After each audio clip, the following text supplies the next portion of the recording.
বাংলাদেশের সুশীল সমাজ আবুল সরকারের পক্ষ নিছে, এমনকি বিএনপির মহাসচিব পর্যন্ত আবুল সরকারের পক্ষে কথা বলে। চিন্তা করছেন? যেই দলের নেতারা এরকম নাস্তিকের পক্ষে কথা বলে, আর যাই হোক এই দল মুসলমানের দল হতে পারে না। কথা কন না কেন? আমাদের বাংলাদেশে কাদিয়ানি নামক এক দল আছে না নাই? এরা আমাদের নবীকে শেষ নবী মনে করে না, গোলাম মোহাম্মদ কাদিয়ানিকে মনে করে শেষ নবী। এখন যদি আমাদের নবীকে যারা শেষ নবী মানে না, তারা কি মুসলমান না কাফের? আমি যেই বলবো কাদিয়ানি, আপনার বলবেন কাফের। বলতে পারবেন না? কাদিয়ানি যারা বলতেছেন না তারা কিন্তু আটকে যাবেন। অনেক সময় কথা না বললেও বিপদ, ঠিক কিনা বলেন? এই সময় এই কথাটা বলাই লাগবে, কারণ আমরা নবীকে শেষ নবী, বিশ্ব নবী হিসেবে বিশ্বাস করি, তার উম্মত। আর আমরা যদি এই মুহূর্তে জবান বন্ধ করে থাকি তাহলে হবে? আপনারা মনে করতেছেন হুজুর এখানে আমরা কাদিয়ানিকে কাফের বললাম, তাতে কি হলো? এই মিডিয়ার মাধ্যমে গোটা পৃথিবীতে আপনাদের ওয়াজ পৌঁছে যাবে। মনে করেন না ওয়াজ খালি বড় কাবলার থাকবে, এখানে থাকবে না। এগুলো মিডিয়ার মাধ্যমে এই মুহূর্তে পৃথিবীর বহু দেশের মুসলমান, আমাদের বাংলাদেশিরা যারা আছে তারা দেখতেছে আপনাদের আলোচনা। এই জন্য এখানে আমরা সাটানা যদি একটা স্লোগান দেই, এটা সব জায়গায় চলে যাবে। কি পারবেন না? যেই বলবো কাদিয়ানি, আপনার বলবেন কাফের।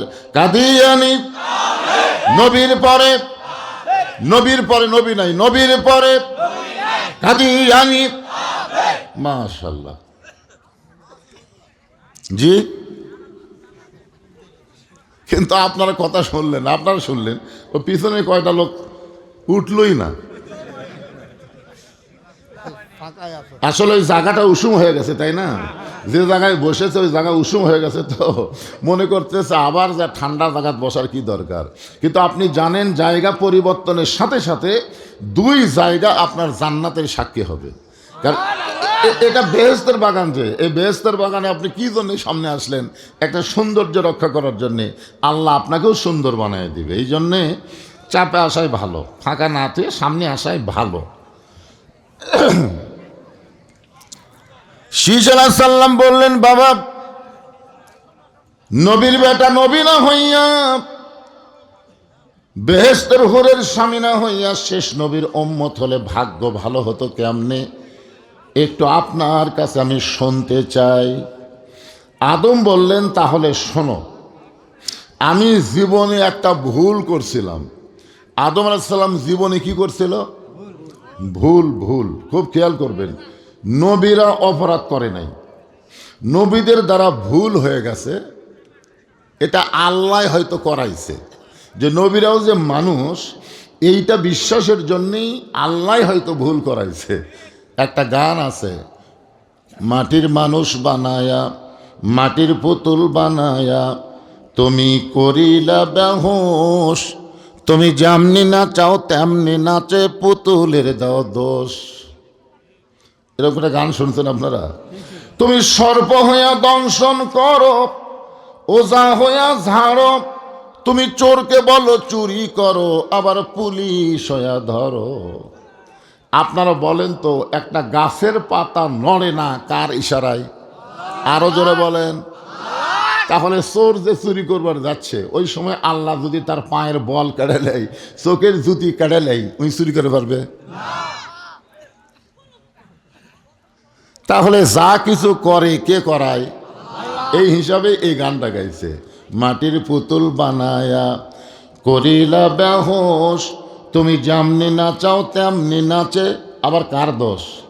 পুতুলের দাও দোষ। আদম আলাইহিস সালাম জীবনে একটা ভুল করেছিলেন। এই ভুল করার অপরাধে আল্লাহ 350 বছর তাকে কাঁদায় নিছে।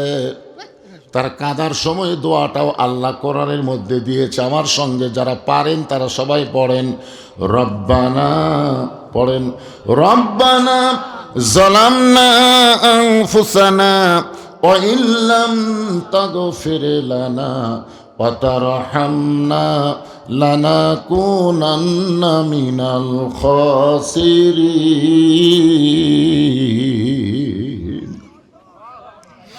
এখন আপনার বলেন তো আদম আলাইহিস সালাম যে ভুলটা করেছিল সেই ভুলটা কি? এই যে একটা না জানা কথা বললেন, আদম নবী গন্ধম খাসে, বার করেন তো।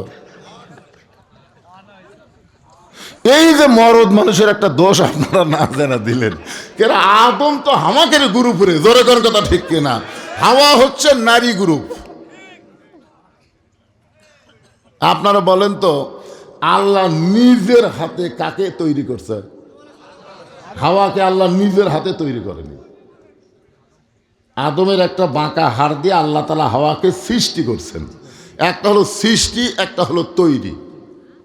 এই জন্য আল্লাহ বলেছেন আর রেজালু কাওয়ামুনা আলা নিসা, মরদ মানুষ সবসময় নারীকে উপরে থাকবে। এটা কি আমার কথা না আল্লাহর কথা? এত বছর বাংলার মুসলমান নারীদের তলে ছিল, তলে। আগামীতে 12ই ফেব্রুয়ারি বাংলার জমিনে আর কোন মেয়ে মানুষ আমরা ওপরে দেখতে চাই না। জোরে কোন কথা, কথা কন না কেন? আর আমরা চাই না। নারীদের দিন শেষ, মরদের বাংলাদেশ। জোরে কোন কথা ঠিক কিনা? কি এক বিপদে পড়ছিলাম ভাই। হয় খালেদা নয় হাসিনা, নয় হাসিনা নয় খালেদা, এরা মরেও না মরদও হয় না। একটা পলে গেছে আর একটা বিদায় লিছে।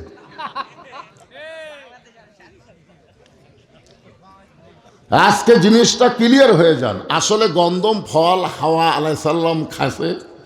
আদমের কাছে যখন নিয়ে আইছে, আদম ভয়ে দৌড় মারছে। ইবলিস শয়তান ওয়াসওয়াসা দিল, ফল আকারে খাওয়ান যাবে না, শরবত বানাও। তখন হাওয়া আলাইহিস সালাম ওইটাকে শরবত বানায় আদম নবীর সামনে যখন ধরলো তৃষ্ণার্ত হয়ে, শরবত মনে করে যেই খাসে, তখন মা হাওয়া মুচকি মুচকি হাসতেছে। আদম বলে হাসো কেন? বলে যেটা ফল আকারে পারি নাই, শরবত করে খাওয়াছি। সঙ্গে সঙ্গে আদম আলাইহিস সালাম এই যে এই বাম হাতে টুটি এত জোরে সাইফা ধরলো, প্রত্যেকটা মরদ মানুষের দেখেন এখানে একটা গুটি আছে, দেখেন এখানে একটা গুটি আছে।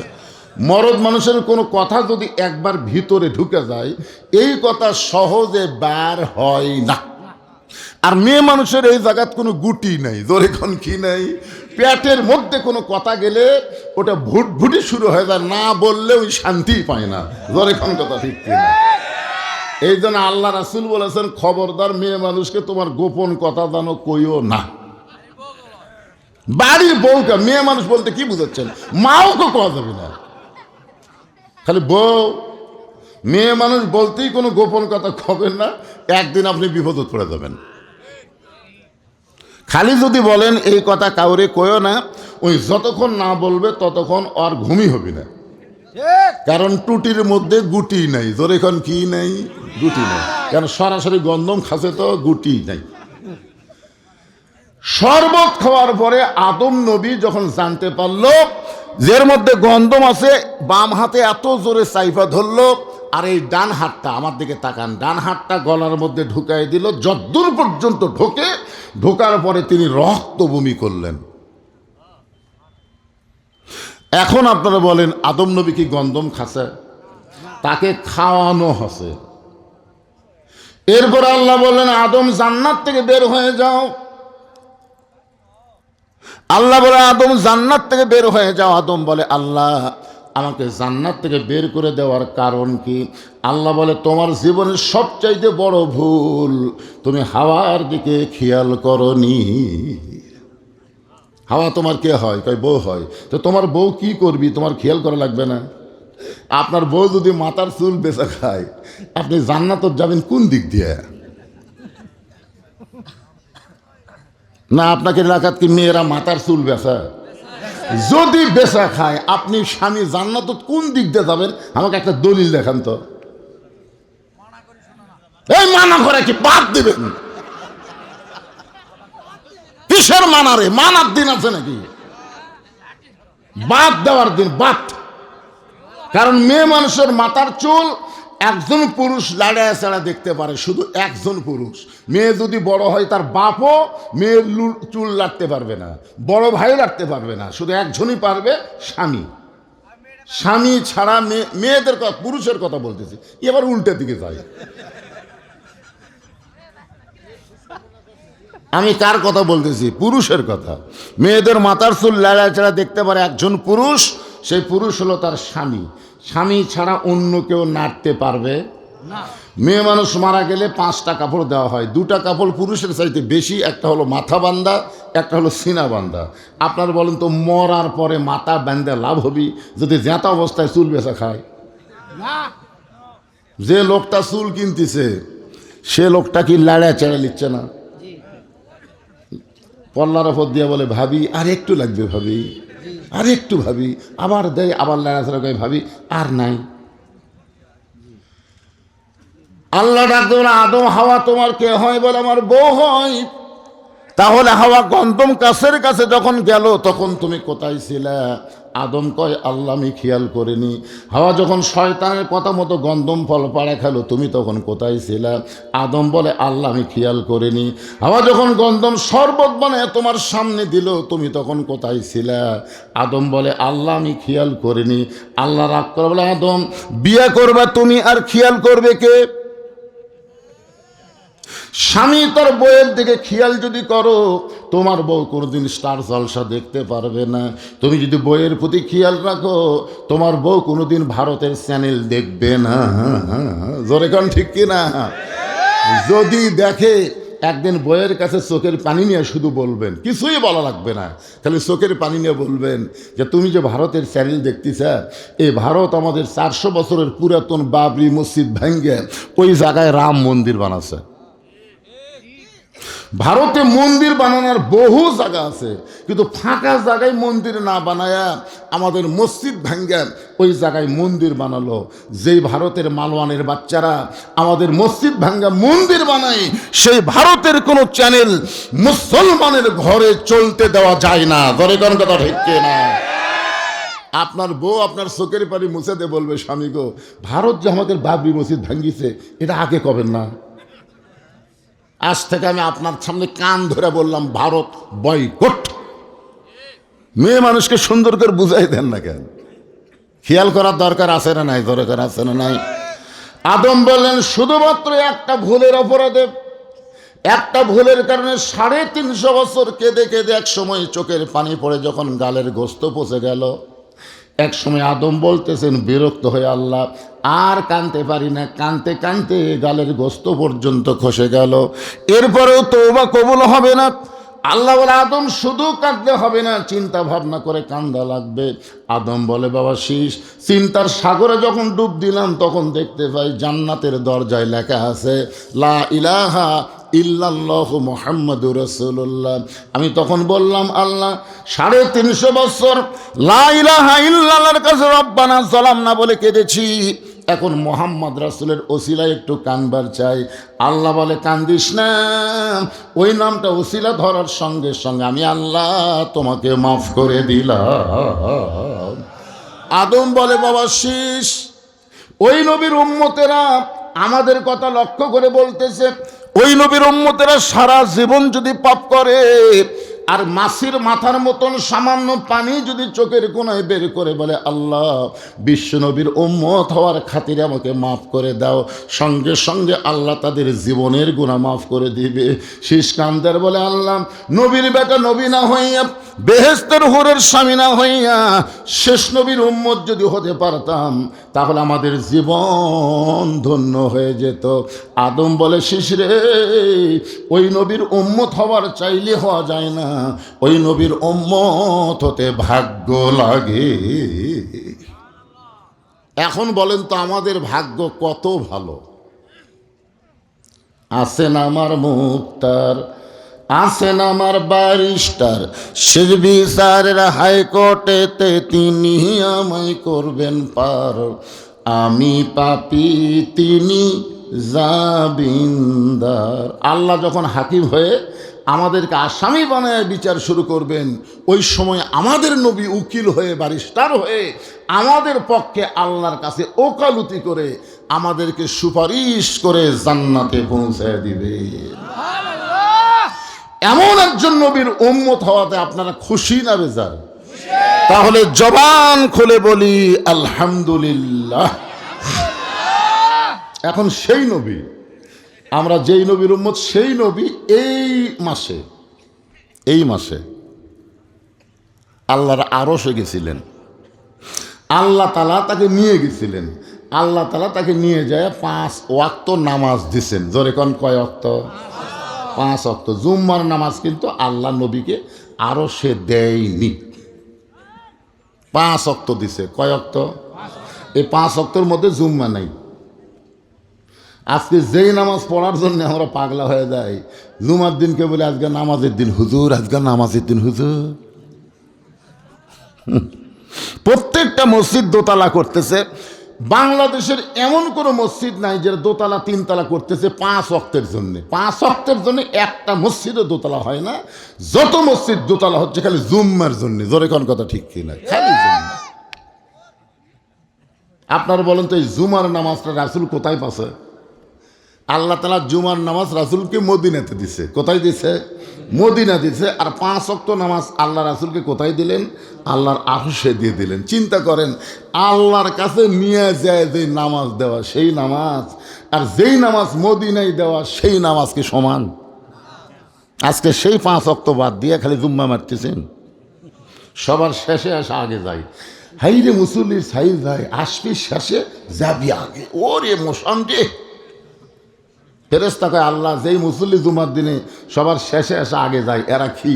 আল্লাহ বলেন ফাওয়াইলুল লিল মুসাল্লিন, এরা মুসল্লি না, এরা হলো আমার সাথে নামাজ নিয়ে ঠাট্টাকারী, মস্করা করে।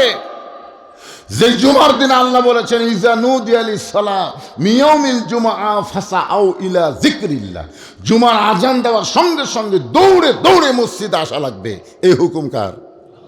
আর যখন খুতবা দিচ্ছে তখন শালা আসতেছে, পুরাতন স্যান্ডেল পাওয়ার দিয়ে নতুনের কাছে থসে। যে ইমাম সালাম ফিরেছে নতুন পাওয়ার দিয়ে চলে গেছে। ধরা পড়লি বদল হসে ভাই, বদল হসে ভাই। তুই যে যুক্তি আসর, এরা তোর সাইজ দেখলি বোঝা যায়। আজকে এখানে সূরা কাউসারকে নিয়ে আলোচনা হবে। এখানে 5 ওয়াক্ত নামাজের ওয়াজ শোনা লাগবে। 1 ওয়াক্ত নামাজ বাদ দিবেন দেন, 1 ওয়াক্ত বাদ দেন। রাসূল বলেছেন মান তারাকা সালাতু মুতাম্মিদান ফাকাত কাফারা, ইচ্ছা করে একটা ওয়াক্ত নামাজ যারা বাদ দিল আল্লাহর সঙ্গে তারা কুফরি করলো। এখন এশার নামাজ না পড়ে কারা কারা বসে আওয়াজ শুনতেছেন? এশার না পড়ে হাত তুলবার কমনা। আপনি খালি চিন্তা করে দেখেন, ফজরের আগে যদি আপনার মৃত্যু হয়, এখানে এমন কোন আল্লাহর বান্দা আছেন যেই বান্দা দাঁড়ায় বলেন তো হুজুর আমার বাড়ি সব চাইতে কাছে, আমি বাড়িতে যাবার পারবই? এরকম একজন দাঁড়ান তো দেখি। যারা বলেন যে হুজুর আমার বাড়ি ও তো দেখা যাচ্ছে, হুজুর আমি বাড়িতে যাওয়ার পারবই, কোন তো দেখি, বলে পারবেন? তাহলে এত নিকটে বাড়ির যাওয়ার গ্যারান্টি যদি আপনি দিবার না পারেন, তাহলে এসা বাদ দিয়া কি ভাবতেছেন? যদি এখন থেকে নিয়ত করেন ফজর থেকে বাকি জীবনে একটা ওয়াক্ত নামাজ বাদ দিব না, এই নিয়ত করার সঙ্গে সঙ্গে যত নামাজ না পড়ার পাপ হয়েছে আল্লাহ সব মাফ করে দিবে। এখন বলেন এই নিয়ত করা যায় কি যায় না? রে যুবকেরা, বিশ্বাস করো অন্য কোন ইবাদত বুড়াকালে করলে আল্লাহ কবুল করতে পারে, কিন্তু নামাজের ইবাদত কিন্তু বুড়াকালে করলে হবে না। নামাজ হলো 7 বছর থেকে তালিম দাও আর 10 বছর থেকে জোর করে নামাজ ধরাও। আমার মতন বুড়া যখন আল্লাহর কাছে দাঁড়াবে তখন আল্লাহ বলবে তোর বুড়াকালের নামাজের হিসাব চাই না, তোর শৈশবকালের কোনো হিসাব দেওয়া লাগবে না, খালি যৌবনের হিসাব দেওয়া জান্নাত যা। তা এখন বলেন তো কোন কালের হিসাব আল্লাহ নিবে? কথা কয় না রে, কথা কন না কেন? তো সেই যৌবনকালে যদি নামাজ না পড়েন বুড়া কালে ধরা কাম হবে? আপনার বলেন তো সরকারি চাকরির একটা বয়স আছে না নাই? সব বয়সে সরকারি চাকরি করা যাবে? এখন যেটা আমার সব সার্টিফিকেট ফার্স্ট ক্লাস, আমি যাই বলি দেখেন সব ফার্স্ট ক্লাস, তখন অফিসার বলতেছে আপনার চোখের খবর কি? সার্টিফিকেট তো ফার্স্ট ক্লাস, চোখের খবর কি? কাছে কাছে দেখি, দূরে দেখতে পাই না। ও ঠিক আছে, আপনার কানের খবর কি? জোরে করলে শুনি, আস্তে করলে শুনি না। মাথার খবর কি? আধ ঘন্টা বসে থাকলে খারাপ হবে। তোর সার্টিফিকেট ছুটকে দেবো তো, যা। তোর শরীরই চলে না, তোর সার্টিফিকেট দিয়ে কি হবে রে? এই জন্যে ভাইজান, সরকারি চাকরি করতে গেলে যেরকম বয়সের দরকার, 5 ওয়াক্ত নামাজ জামাতে আদায় করতে গেলে এরকম বয়সের দরকার আছে না নাই? দরকার আছে না নাই? যে যুবকের আজকের মাহফিল করতেছে বাজান, তোমরা কারা কারা ঈশান নামাজ না পড়ে আসো? রে হুজুর, আমরা কোরআনের মাহফিল করি, নামাজ আর কথা নাই। আজকে যে আলোচনা হবে সূরা কাউসার, জোরে বলেন নাম কি? হাউজে কাউসারের এক পেয়ালা পানি যদি কারো দেহের মধ্যে যায়, ওই দেহকে আল্লাহ যদি জাহান্নামও দেয়, জাহান্নামকে আল্লাহ জান্নাত বানায় দিবে। এখন হাউজে কাউসারের পানি পান করতে গেলে তাকে মাত্র 2টা আমল করা লাগবে। 1 নম্বর আমল হলো ফাসাল্লি লিরাব্বিকা, আর 2 নম্বর হলো ওয়ানহার। একটা হলো নামাজ আর একটা হলো কুরবানি। এই 2টা আমল যারা করবে তারাই পান করবে হাউজে কাউসারের পানি। 1 নম্বরের নাম কি? হুহা করা লাগবে ভাইজান। 1 নম্বরের নাম কি? এই নামাজটা আল্লাহ নবীকে দিলেন আরশে। 5 ওয়াক্ত নামাজ নিয়ে নবী যখন দুনিয়াতে ফেরত আসলেন, কাবার আঙ্গিনায় আল্লাহর নবী সর্বপ্রথম একা একা ফজরের 2 রাকাত ফরজ নামাজ আদায় করলেন। ফজরের 2 রাকাত ফরজ নামাজ আদায় করে সর্বপ্রথম নবীর সঙ্গে যার দেখা হলো, তার নাম হলো আবু জেহেল। সর্বপ্রথম নামাজ পাওয়ার পরে নবী 2 রাকাত ফজরের নামাজ আদায় করে সর্বপ্রথম যার সাথে নবীর দেখা হলো তার নাম কি? আবু জেহেল। এই যে আমার এই ভাই হজ করছে, যারা হজ করছে তারা আশ্চর্য হয়ে যায় আবু জেহেলের বাড়ির কাছে গেলে। মানে আবু জেহেলের মতন ভাগ্যবান মানুষ কেউ নেই। আবু জেহেলের বাড়ির থেকে কাবা ঘর মাত্র 200 মিটার পশ্চিমে, আর 150 মিটার পশ্চিমে হলো নবীর বাড়ি। পশ্চিমে হচ্ছে লা ইলাহা ইল্লাল্লাহ, আর পূর্বে হচ্ছে মুহাম্মাদুর রাসূলুল্লাহ। মাঝখানে আবু জেহেল। এর মতন ভাগ্যবান কেউ আছে? খালি এরকম তাকালি কাবা, এরকম তাকালি মদিনা রাসূলের বাড়ি। হায় হায় রে, কি ভাগ্যবান, অথচ নামাজ পড়েনি। আপনাদের মসজিদের কাছে এরকম কারো বাড়ি আছে না নাই? যেরকম আছে না নাই? বাড়ির থেকে আকামত শোনা যায়, অথচ বেটা নামাজ পড়ে না। ওই তলে তলে আবু জেহেলের লোক। যেরকম কথা ঠিক না ভাইজান? আল্লাহ নবী সর্বপ্রথম দেখা হলো কার সাথে? আবু জেহেলের সাথে। আবু জেহেল নবীর চেহারার দিকে তাকায় বলতেছে, বাজান, সন্ধ্যার সময় দেখলাম তুমি সুন্দর, কিন্তু সকালবেলা দেখতেছি তুমি অতীব সুন্দর।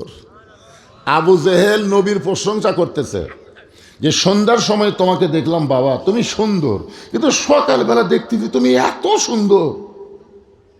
আপনার বলেন তো আমাদের নবী দেখতে কেমন? 400 রজগ্রহ তারা, তারি নূরেরই সারা, নইলে যে অন্ধকারে ডুবিত এই ধরনী। সবাই বলেন নবী মোর পরশমণি, নবী মোর সোনার খনি, নবী নাম ভাবে যে জন সেই তো দোজা হানের ধ্বনি।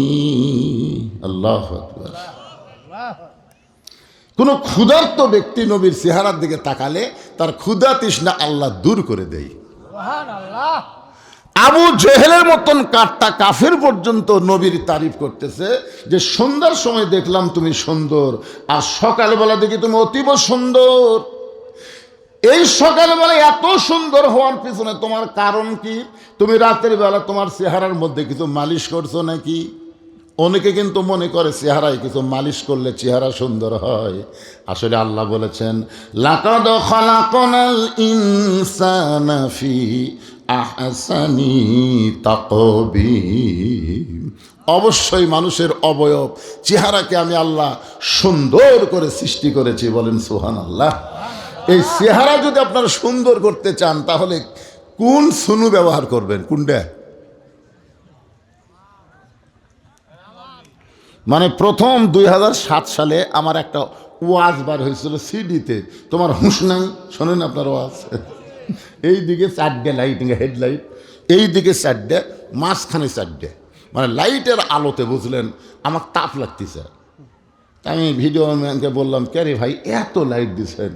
তখন এক ভিডিও ম্যান বলতেছে, হুজুর এত লাইট দিয়েও তো আপনার আলো করা যাচ্ছে না, আপনি এতই কালো।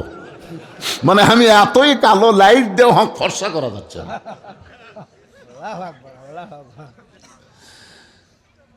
খুব মনোযোগ দিয়ে শোনেন, যে ব্যক্তি 5 ওয়াক্ত নামাজ জামাতে আদায় করবে, সে যদিও কালো হয়, তার চেহারার মধ্যে আল্লাহ একটা সৌন্দর্য প্রকাশ করে দিবে।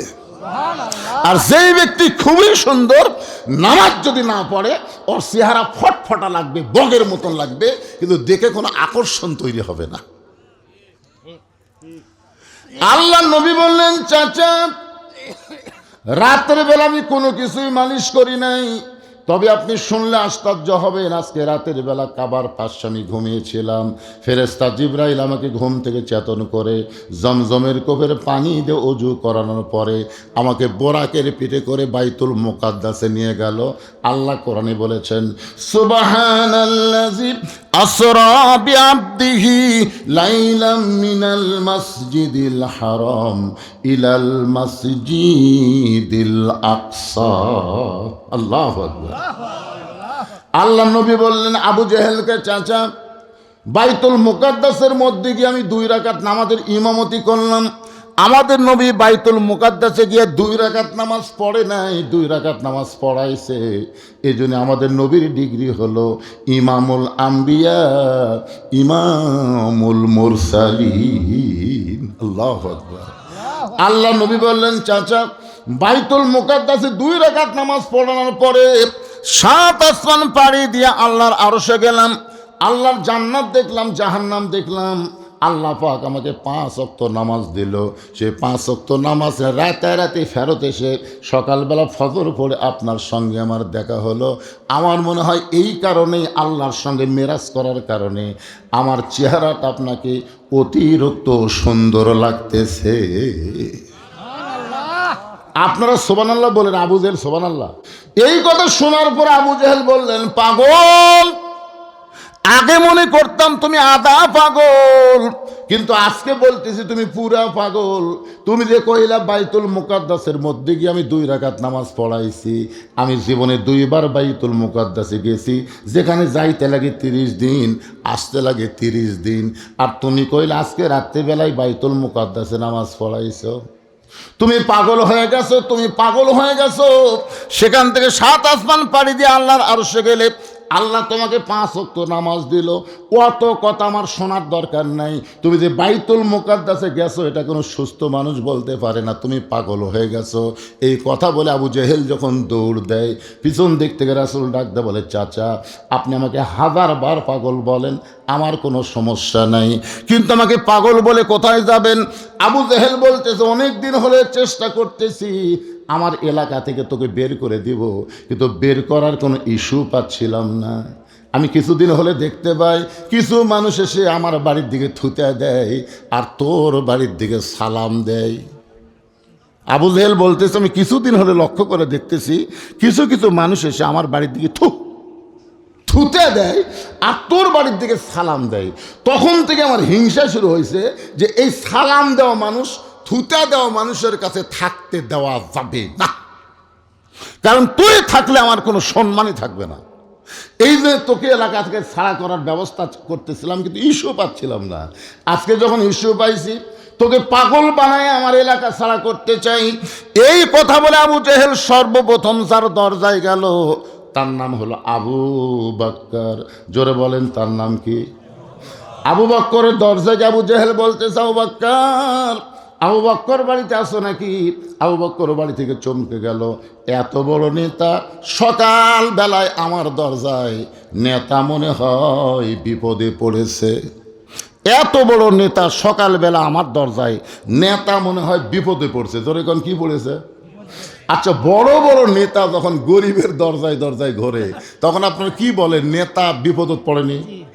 5 বছর পর পর দেখবেন কিছু কিছু নেতা এই বসন্তর কুকিল হয়ে এলাকাতে আসবে। ভাই রাস্তার ফকির দেখে ড্রাইভারকে বলে, গাড়ি থামা। ড্রাইভার বলে, স্যার কেউ তো নাই। বলে, ওই যে আসছি স্যার। স্যার ওরা তো ফকির। আরে পাগল, ভোটের আগে থামা। যেই গাড়ি থামাইছে নেতা গাড়ির থেকে নেমে ফকিরক সালাম দেয়, সালাম আলাইকুম চাচা, কেমন আছেন চাচা? ফকির খালি চারিদিকে মাথা ঘুরাই বলে, বাবা কাক সালাম দিলে? কয় আপনাকে দিলাম, আমি ভিক্ষা করে খাই। কয় ভোটের আগে আপনিও যা হামু চাই। হাই রে নেতা রে। মাঝে মাঝে দেখবেন এরকম কিছু নেতা বিপদে পড়ে আপনাদের কাছে আসবে, গরিবের বন্ধু, সমাজসেবক, জনদরদি করে আপনাদের ভোটটা নিয়ে নেতা আর বদল কাছে থাকবে না, নেতা থাকবে ঢাকায়। মাঝে মধ্যে নেতা বেড়াবার আসবে, চামচার অত্যাচারে একটা ভোটারও নেতার কাছে যাবার পারবি না। জোরে কথা বল না কেন? এরাই হলো আবু জেহেলের লোক। আবু জেহেলের লোক কারা চিনা লাগবে? একটু মনোযোগ দিয়ে শুনবেন। আবু বক্কর বাড়ি থেকে বের হয়ে বলে, নেতা এই সকালবেলায় আমার বাড়ির দরজায় আবু বক্কর বলে ডাকতেছেন, খবর কি? বলে তোমার নবী যে পাগল হয়েছে তুমি জানো? যেই বলছে তোমার নবী যে পাগল হয়েছে তুমি জানো, সঙ্গে সঙ্গে আবু বক্কর এভাবে শাহাদত আঙ্গুল তুলে বলতে, আবু জেহেল যেই কথা একবার বলেছ ওই কথা যদি আর একবার, আমার হাতের দিকে তাকান, যেই কথা একবার বলেছ এই কথা খালি আর একবার। আবু জেহেল 3 ধাপ পিছনে গেছে।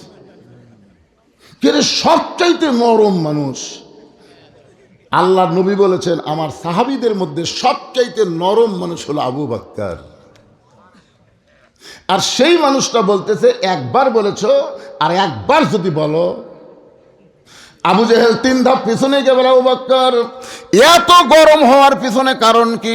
আবু বকর বলে, আবু জেহেল আল্লাহ নবীর বিরুদ্ধে কথা শুনে কোনো মুসলমান যদি নরম থাকে সে আর মুসলমান থাকে না, সে মুনাফিক হয়ে যায়। আমরা যারা এখানে বসে আছি আল্লাহ নবীর বিরুদ্ধে কেউ কথা বললে তাকে ছাড়বো?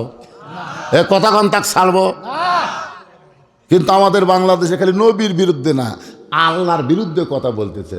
এক বাউল কাছে আল্লাহর নাকি আগা মাথা নেই, এভাবে কয়নি রে পাগলা, আরো খারাপ করছে।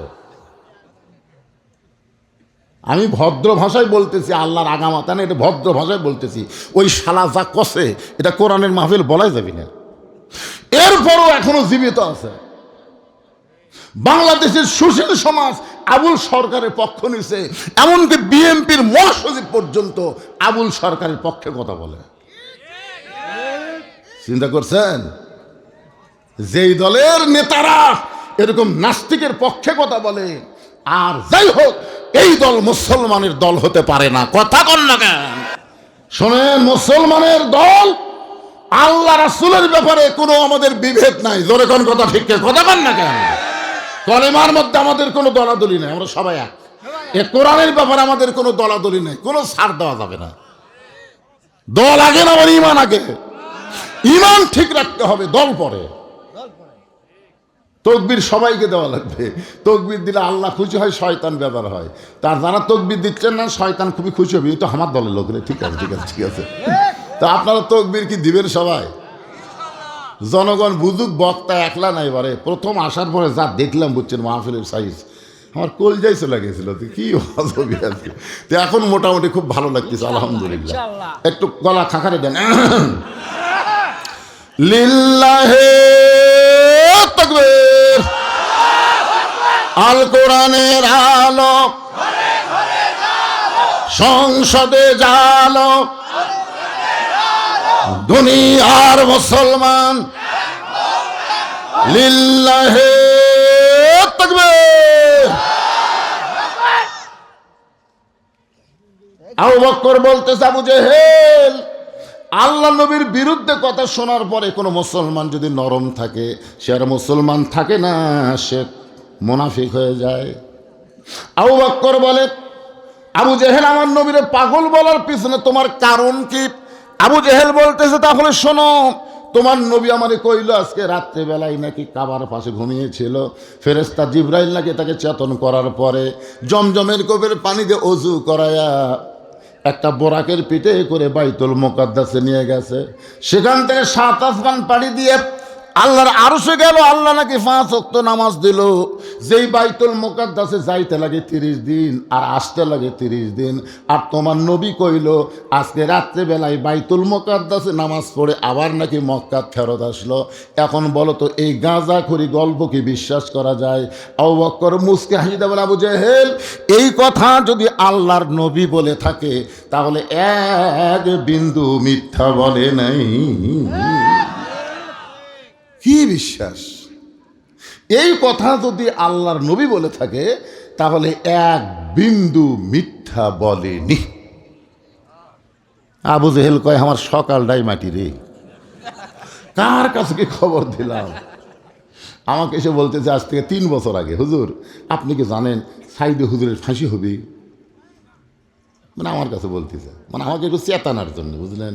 তা আমি খুশি হয়ে বললাম, ভাই এত সুন্দর একটা সুসংবাদ দিলে, চলো চা খাই। ওই সোম করছে কি এটা সুসংবাদ হলো? আমি চা স্টলে নিয়ে যা বললাম, ভাই 3 কাপ দুধ চা দাও। বলে মানুষ 2 জন 3 কাপ কেন? আমার 1 কাপ আর 2 কাপ। ওর সামনে 2 কাপ চা দিয়েছে। বলে হুজুর আমার 2 কাপ দিলেন কেন? বলে এত সুন্দর সংবাদ দিলে। ও যখন চা চুমুক মারতেছে আমি তখন ওর কাছে গিয়ে বললাম, সাইদে হুজুরের ফাঁসি হবে এই খবর তুমি আমাকে দিলে, আর আমি তোমাকে খবর দিচ্ছি তোমার মৃত্যু হবে। যেই বলছি তোমার মৃত্যু হবে চমকে উঠছে। চমকে উঠলে কেন ভাই? ফাঁসির তারিখ আছে রে, মরার কোনো তারিখ নাই। সাইদে হুজুরের ফাঁসি হবে তাও একটা তারিখ আছে, তোর যে মৃত্যু হবে তার কোনো তারিখ নাই। ফাঁসির আসামি ফাঁসির দড়ি গলার নেওয়ার সময় কলেমা তাইবা, কলেমা শাহাদত, তৌবা তাসির করা, তারপরে ফাঁসি কার্যকর হবে। আর তুই যে মরবু কলমা কর গ্যারান্টি আছে? তখন কয় না ভাই তা তো নাই। এখন বল কোনটা ভালো? ওই তখন বলতেছে এদিক দিয়ে তো ফাঁসি ভালো। ওই গেলাম আর একটা চা খেয়ে বাড়ি যা। আমি যেই বাইর হয়েছি তখন ওই বলতেছে কার কাছে কি খবর দিলাম রে, কাম হলো না। আমি বললাম পাগলা, তোদের কাছে রেডিওর খবর, পেপারের খবর, টিভির খবর, আর আমাদের কাছে আল্লাহর কোরআনের খবর। জোরে কোন কথা ঠিক কি না?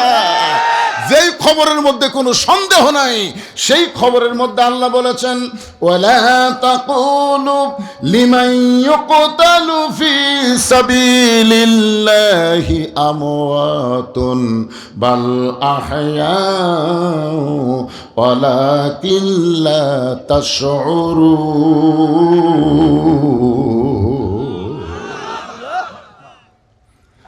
আবু বকর এক দৌড়।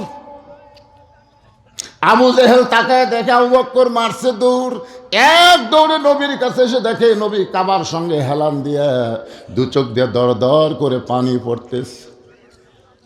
নবীর চোখ দিয়ে পানি পড়া দেখে আবু বকর নবীর কপালে একটা চুমা দিলেন, নবীর গালে চুমা দিলেন, মাথার পাগড়ি দিয়ে নবীর চোখের পানি মুছে বললেন, ইয়া রাসূলুল্লাহ, এত বড় সুসংবাদ আপনার জন্যে।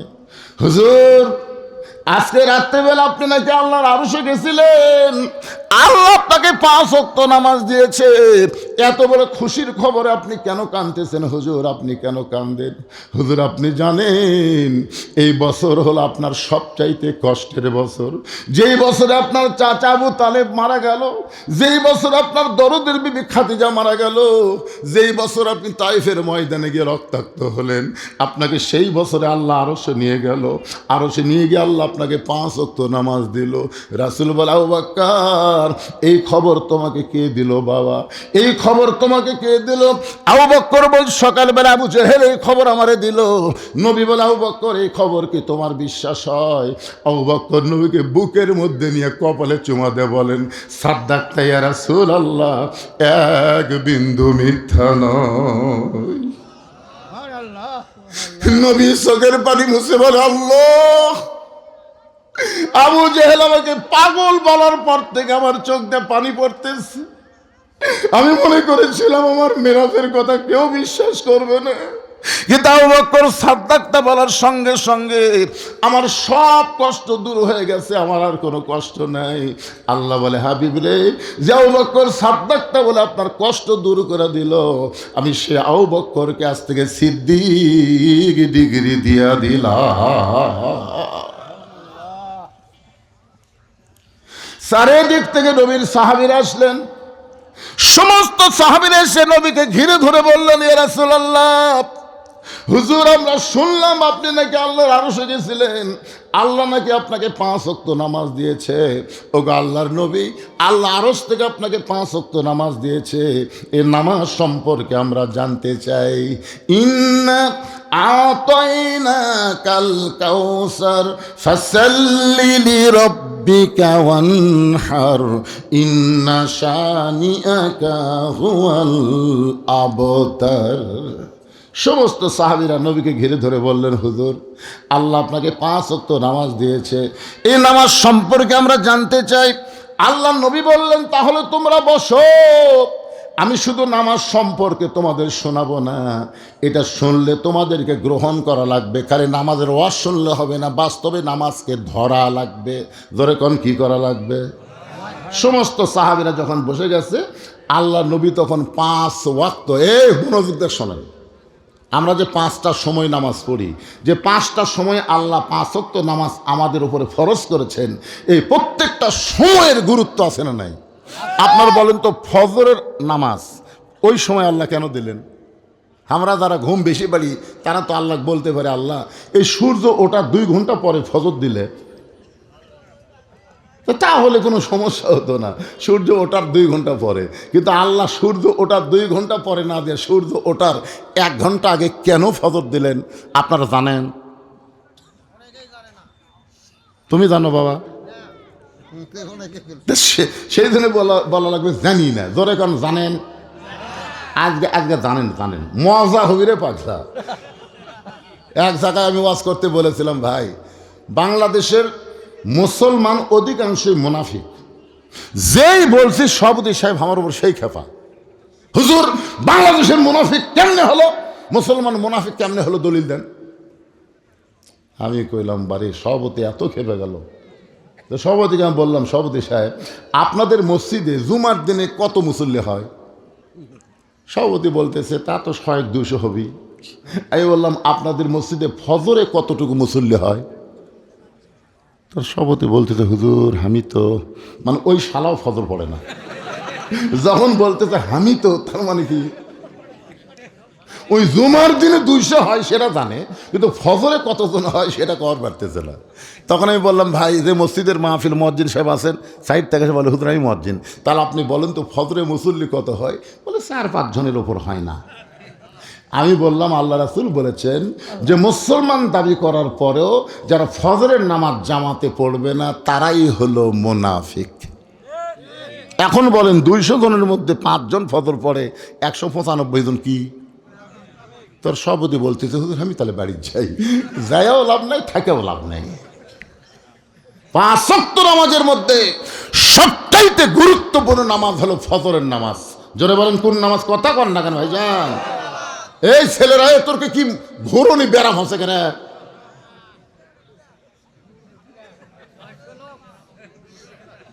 দেখেন কি বড় একটা মোবাইল নিয়ে ঘুরতেছ।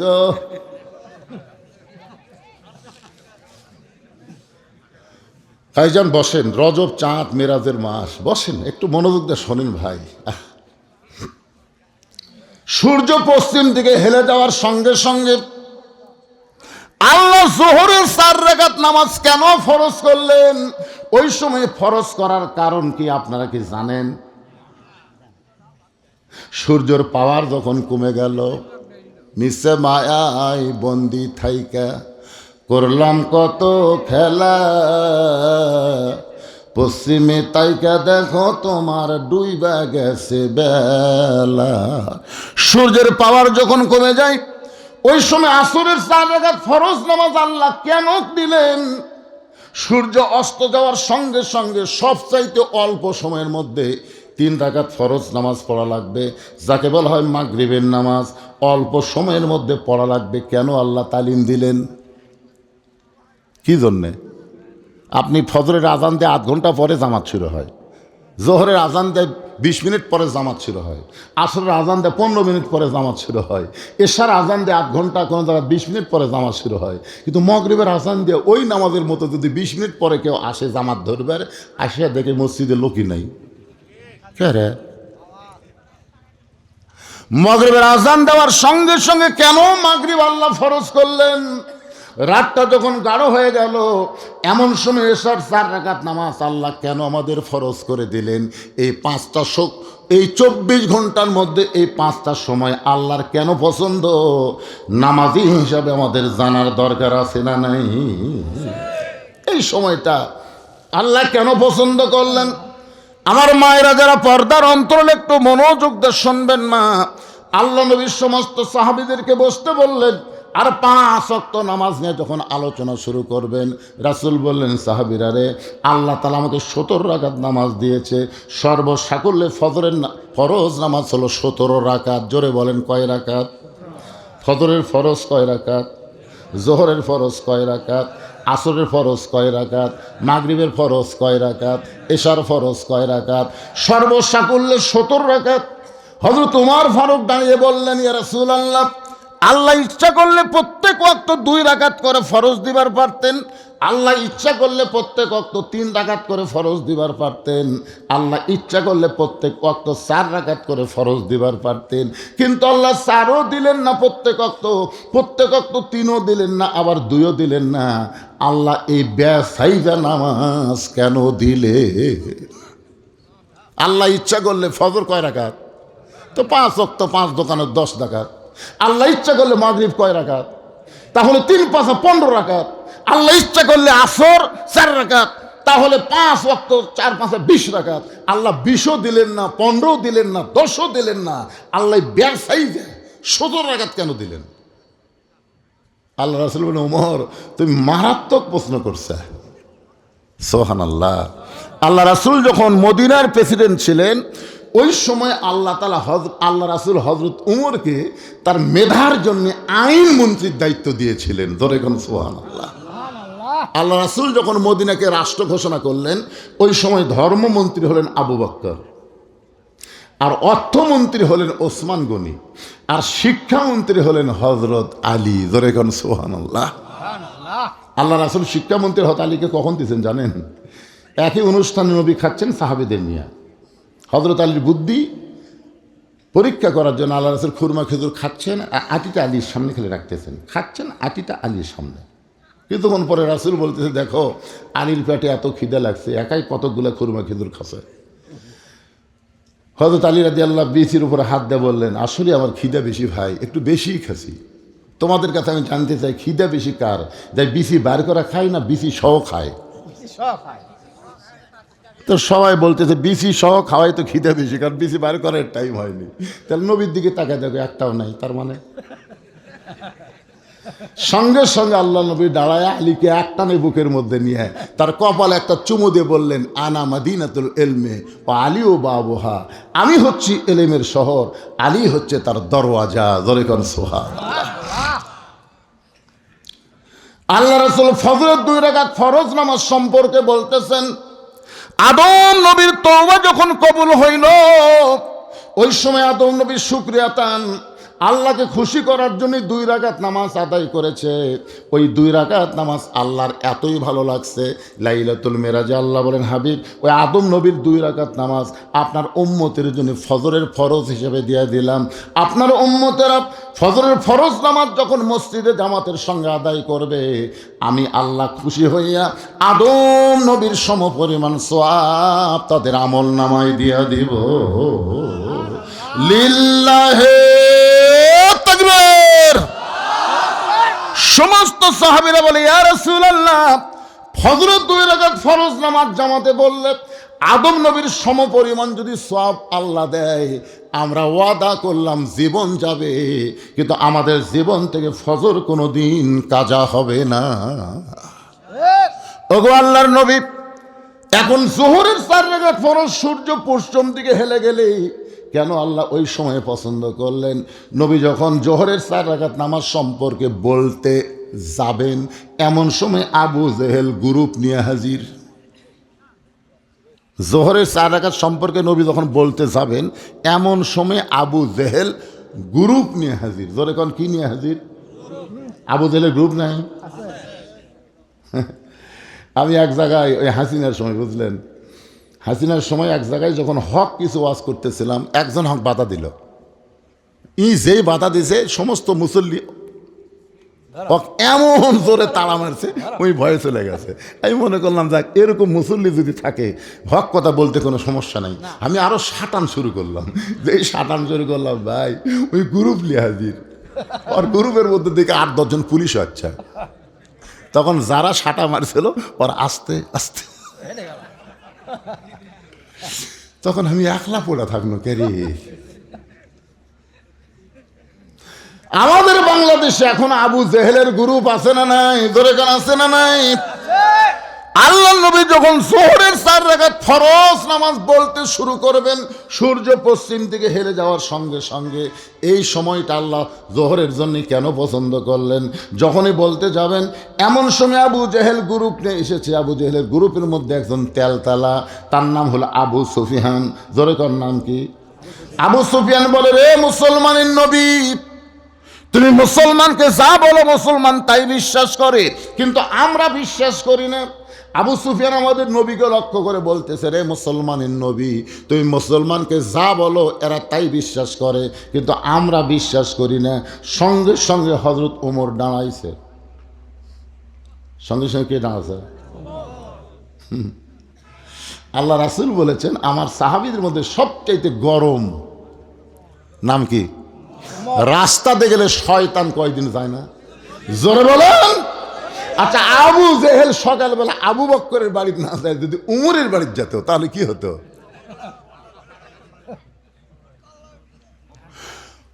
হযরত ওমর দাঁড়িয়ে বলতেছে, রে কাফেরের বাচ্চারা, এই নবী আমাদেরকে নামাজ সম্পর্কে ওয়াজ করতেছে, যোহরের নামাজ শুরু করেছে, এখন নবী বলবে এই সময় তোদেরকে কে আসতে বলছে? ওমর ফারুক যখন গরম হয়ে এরকম তাড়া দিচ্ছে, রাসূল যদি বলে ওমর সকালবেলা আবু জেহেল আমাকে পাগল বলে গেছে, এখন গ্রুপ নিয়ে হচ্ছে ধর, যদি এই ধর বলতো আপনার বলেন তো এক শয়তান বাঁচত? দেখেন আমাদের নবী কেমনে আমাদের নেতা হলো। নবী কেন বিশ্ব নেতা? সঙ্গে সঙ্গে নবী বললেন, ইয়া ওমর, ওমর তুমি বসো। এখান থেকে বোঝা গেল ইসলামী আন্দোলনের নেতারা কোনোদিন কর্মীদের উস্কে দেয় না। ইসলামী আন্দোলনের নেতা যদি কর্মীদের উস্কে দেয়, একটা বেয়াদব বাংলার জমিনে থাকবে না। জোরে কোন কথা ঠিক করে একটাও থাকবে, কিন্তু উস্কে দেয় না। তো যদি লাগাও তো হাসিনার এই সেলা সোমবার রেখে থাকতো। এই হাসিনা যে 5ই আগস্ট পর আছে, ওর পিছনে ইসলামী আন্দোলনের কর্মীরা আছে না নাই? জোরে কোন আছে না নাই? এখন সব প্রকাশ পাচ্ছে তলে তলে কারা কাম করছে। আল্লাহ নবী ওমরকে বসায় দিলেন। নবী 2 হাত তুলে বললেন, ও মক্কার সম্ভ্রান্ত ব্যক্তিরা, আমি নামাজ সম্পর্কে কথা বলতেছি, আপনারা আসেন সামনে বসেন, আমার সাহাবীরা পিছনে যাবে। নবী বললেন তোমরা পিছনে যাও, ওই নেতাদেরকে সামনে বসতে দাও। ইসলামে কত সম্মান, ধরে কোন সুবহানাল্লাহ। আল্লাহ নবী সাহাবীদের বললেন তোমরা পিছনে যাও, এই সম্ভ্রান্ত নেতাদেরকে তোমরা সামনে বসতে দাও। এমন সময় আবু সুফিয়ান বলতেছে, তোমার নামাজের ওয়াজ আমরা শুনতে আসি নাই, তোমার নামাজের ওয়াজ আমরা শুনতে আসি নাই। আল্লাহ নবী বললেন তাহলে কি শুনতে আইছেন? আবু সুফিয়ান বলতেছে, আমাদের নেতা আবু জেহেল দুইবার বাইতুল মুকাদ্দাসে গেছে, যেখানে যাইতে লাগে 30 দিন, আসতে লাগে 30 দিন, আর তুমি সকালবেলা কইছো আজকে রাত্রেবেলায় সেই ঘরে গিয়ে নাকি 2 রাকাত নামাজ পড়াইছো। আমাদের জানার বিষয় হলো ওই বাইতুল মুকাদ্দাসের দরজা জানলা কয়টা? খালি দরজা জানলা যদি বলে দাও তাহলে আমরা এখান থেকে চলে যাব, আর আমরা গন্ডগোল করব না। নবীর চোখ দিয়ে দর দর করে পানি পড়তেছে। আবু বকর বলে, ইয়া রাসূলুল্লাহ, আবু জেহেলের সামসে আবু সুফিয়ান বলতেছে দরজা জানলার কথা শুনতে চাই, হুজুর আপনি কি দরজা জানলার কথা বলতে পারবেন? নবী বলেন, আবু বকর, আমি শুধু বাইতুল মুকাদ্দাসে রাত্রেবেলা 2 রাকাত নামাজ পড়াইছি, আমি তো দরজা জানলা গুনে দেখি নাই। আল্লাহর হুকুমে 2 রাকাত নামাজ পড়াছি, কয়টা দরজা কয়টা জানলা, আমি কি দরজা জানলা গুনবার গেছি? আপনারা বলেন তো, আপনাদের এলাকায় মাতাজি কেন্দ্রীয় মসজিদে আপনি জোহরের নামাজ আদায় করলেন, সামনে কাতারে বের হওয়ার সাথে একজন বলতে থাকে, ভাই নামাজ পড়ছেন? সামনে কাতারে পড়ছি ভাই। কার বিশ্বাস হয় না? আরে পড়েছি রে, সামনে কাতারে পড়ছি, কার বিশ্বাস হয় না? তো তোর বিশ্বাস কেমনে হবে বল? আমার বিশ্বাস হবে মসজিদে কয়টা ফ্যান আছে তাই কও। মসজিদের ভিতরে কয়টা ফ্যান আছে কবার পারলে হাত বিশ্বাস হবে। আপনারা বলেন তো, কোনো মুসল্লি ফ্যান গনার জন্য যায়? তো এইরকম অবান্তর প্রশ্ন তো করলে ধরা খাওয়া লাগবেই। এখন আল্লাহ নবী তো দরজা জানলা গুনে দেখে নাই। আবু সুফিয়ান বলতেছে দরজা জানলার কথা বললি আমরা চলে যাব, কোনো গন্ডগোল করব না। আবু বকর বলে রাসূলুল্লাহ যদি দরজা জানলার হিসাব দিবার না পারেন তাহলে আবু জেহেল গ্রুপ নিয়ে এসে আপনাকে অপমান করার জন্য হুজুর আপনাকে চরম অপমান তারা করবে। এমন সময় ফেরেশতা জিবরাইল আল্লাহর কোরআন এসে বলতেছেন তো ইজ্জু মান তাশা ওয়া তুযিল্লু মান তাশা বিয়াদিকাল খায়র ইন্নাকা আলা কুল্লি শাইইন কাদির। সম্মান দেওয়ার মালিককে, অপমান করার মালিককে, ভালো মন্দর মালিককে, সমস্ত ক্ষমতার মালিককে। আরো জোরে। তাহলে 4 সালে গল্প হচ্ছে কি গল্প? আমাদের 5 সালে 4 সালে গল্প হচ্ছে আওয়ামী লীগ ক্ষমতা ছিল, বিএনপি ক্ষমতা আসতেছে। আমি বললাম নাউজুবিল্লাহ নাউজুবিল্লাহ নাউজুবিল্লাহ। তখন 3-4 জন আমার সাথে হুজুর আপনার বিশ্বাস হয় না? তো বিশ্বাস হয় না আপনার? না তো বিশ্বাস হয় না কেন? আমি বললাম আওয়ামী লীগ ক্ষমতায় ছিল না, বিএনপিও ক্ষমতা আসতেছে না, সব সময় যিনি ক্ষমতায় তিনি হলেন আমার আল্লাহ। কোন দল কোনোদিন ক্ষমতা থাকে না, সবসময় ক্ষমতা থাকে কে? আরো জোরে কর না কেন?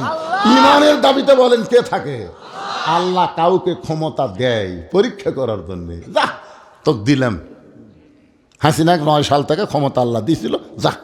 কিন্তু ক্ষমতার চেয়ার পায়া নামবো না, নামবো না কয় এমন বসলো। এরপরে 14 সালে না কয় সালে দেখলেন নির্বাচনই হলো না, 154 জায়গা বিনা প্রতিদ্বন্দ্বিতা এমপি হলো। তারপরে 18 সালে আবার দিনের ভোট রাতত করলো, আবার 24 সালে ড্যামি নির্বাচন দিল। ফেরেশতা কয় আল্লাহ যে বসলো ই তো আর নামে না। আল্লাহ কয় ক্ষমতার অন্য রে, ক্ষমতা আমার, আমি নামামো। এখন 5 তলা বিল্ডিংয়ের উপরে 1.5 লাখ টাকার খাটে 12,000 টাকার কম্বল গাওয়ার দেয় ওরে তামানি দিয়ে 9টার সময় বলতেছে আমার বাড়ি আমার ঘর, আমার নামাইকে। এই কথা কয়ে ঘুমাচ্ছে। ফেরেশতা বলতেছে আল্লাহ ই যে ঘুমে দোয়া পড়লো না, আল্লাহুম্মা বিইসমিকা আমুতু আহি, এই দোয়া না পড়ে বলতেছে আমার বাড়ি আমার ঘর আমাক নামাইকে। এক নামানোর কেউ নাই। আল্লাহ বলতেছে দেখা যাক। রাত 3টার সময় একটা ভূমিকম্প দিছে, ধরে এখন কি কম্প, বিল্ডিং একটু কাঁপে উঠছে। যাই কষে হামাক নামাইকে ওই এত ফোর্সে নামছে, কম্বলের মধ্যে লুঙ্গি খোলা আছে, ওটাও পরার টাইম পাই না। ফেরেশতা বলে আল্লাহ নামাইলা, তাই বলে ন্যাংটা করে নামালা। আল্লাহ কয় হাসিনা তুই নামবো না, তো 24 সালের 5 আগস্টে ন্যাংটা করে নামানো হবে। জোরে কোন কথা ঠিক?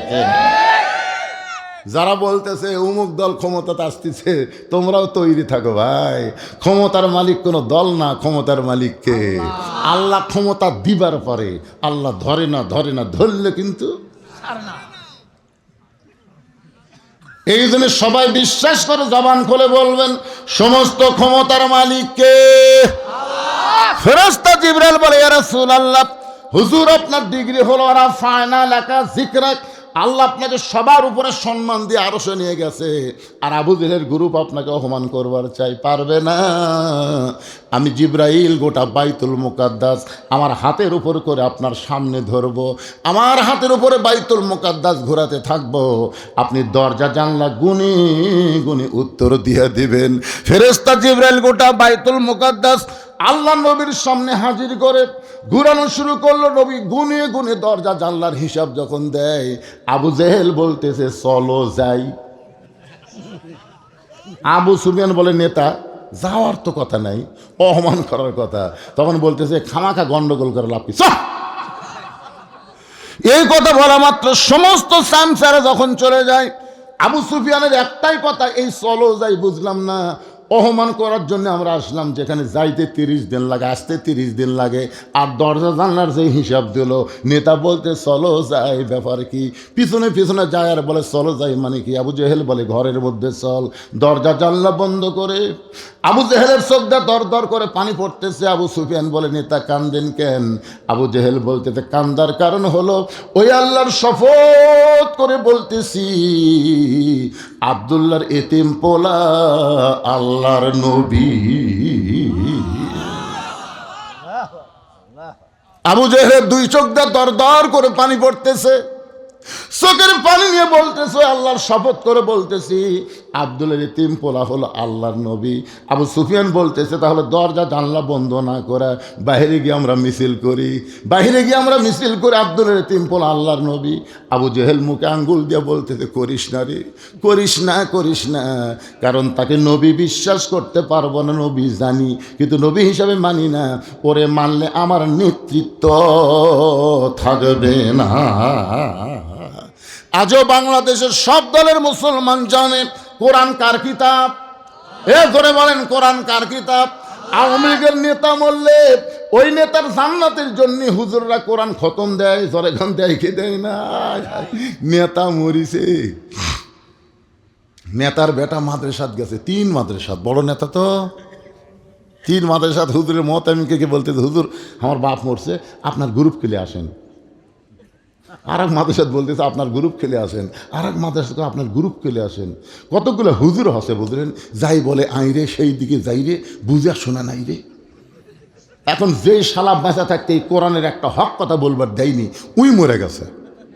আর ওরই রুহের মাগফিরাতের জন্য 3 মাদ্রাসার হুজুর 9 খতম কোরআন পড়ছে, 9 খতম কোরআন পড়ে বড় হুজুর 2 হাত ধরে দোয়া করতেছে, আল্লাহ এই মাসুম বাচ্চাদেরকে নিয়ে কবিতরের মতন বেঁকা বেঁকা 3 খতম কোরআন, 9 খতম কোরআন দিছে, আল্লাহ এর যা সব হয় নেতার দেও। ফেরেশতারা বলতেছে, আল্লাহ কি হবে? আল্লাহ বলতেছে, এই হুজুরা জানি না কোরআন কোনো মরা মানুষের কিতাব না রে পাগলা, কোরআন হলো জীবিত মানুষের হেদায়েত। যখন কথা ঠিক কিনা? বাঁচতে যেই বাটা কোরআন মানে না, মরার পরে এই কোরআন দিয়ে তার 1 তিল পরিমাণ উপকার হবে না। কোরআন আল্লাহর কিতাব সবাই বিশ্বাস করে, কিন্তু কোরআন মোতাবেক চলার কথা বললি তোর কলজে চুলকানি হয় কা, চুলকানি হয় কা? হ্যাঁ, কি রাগ করতেছেন?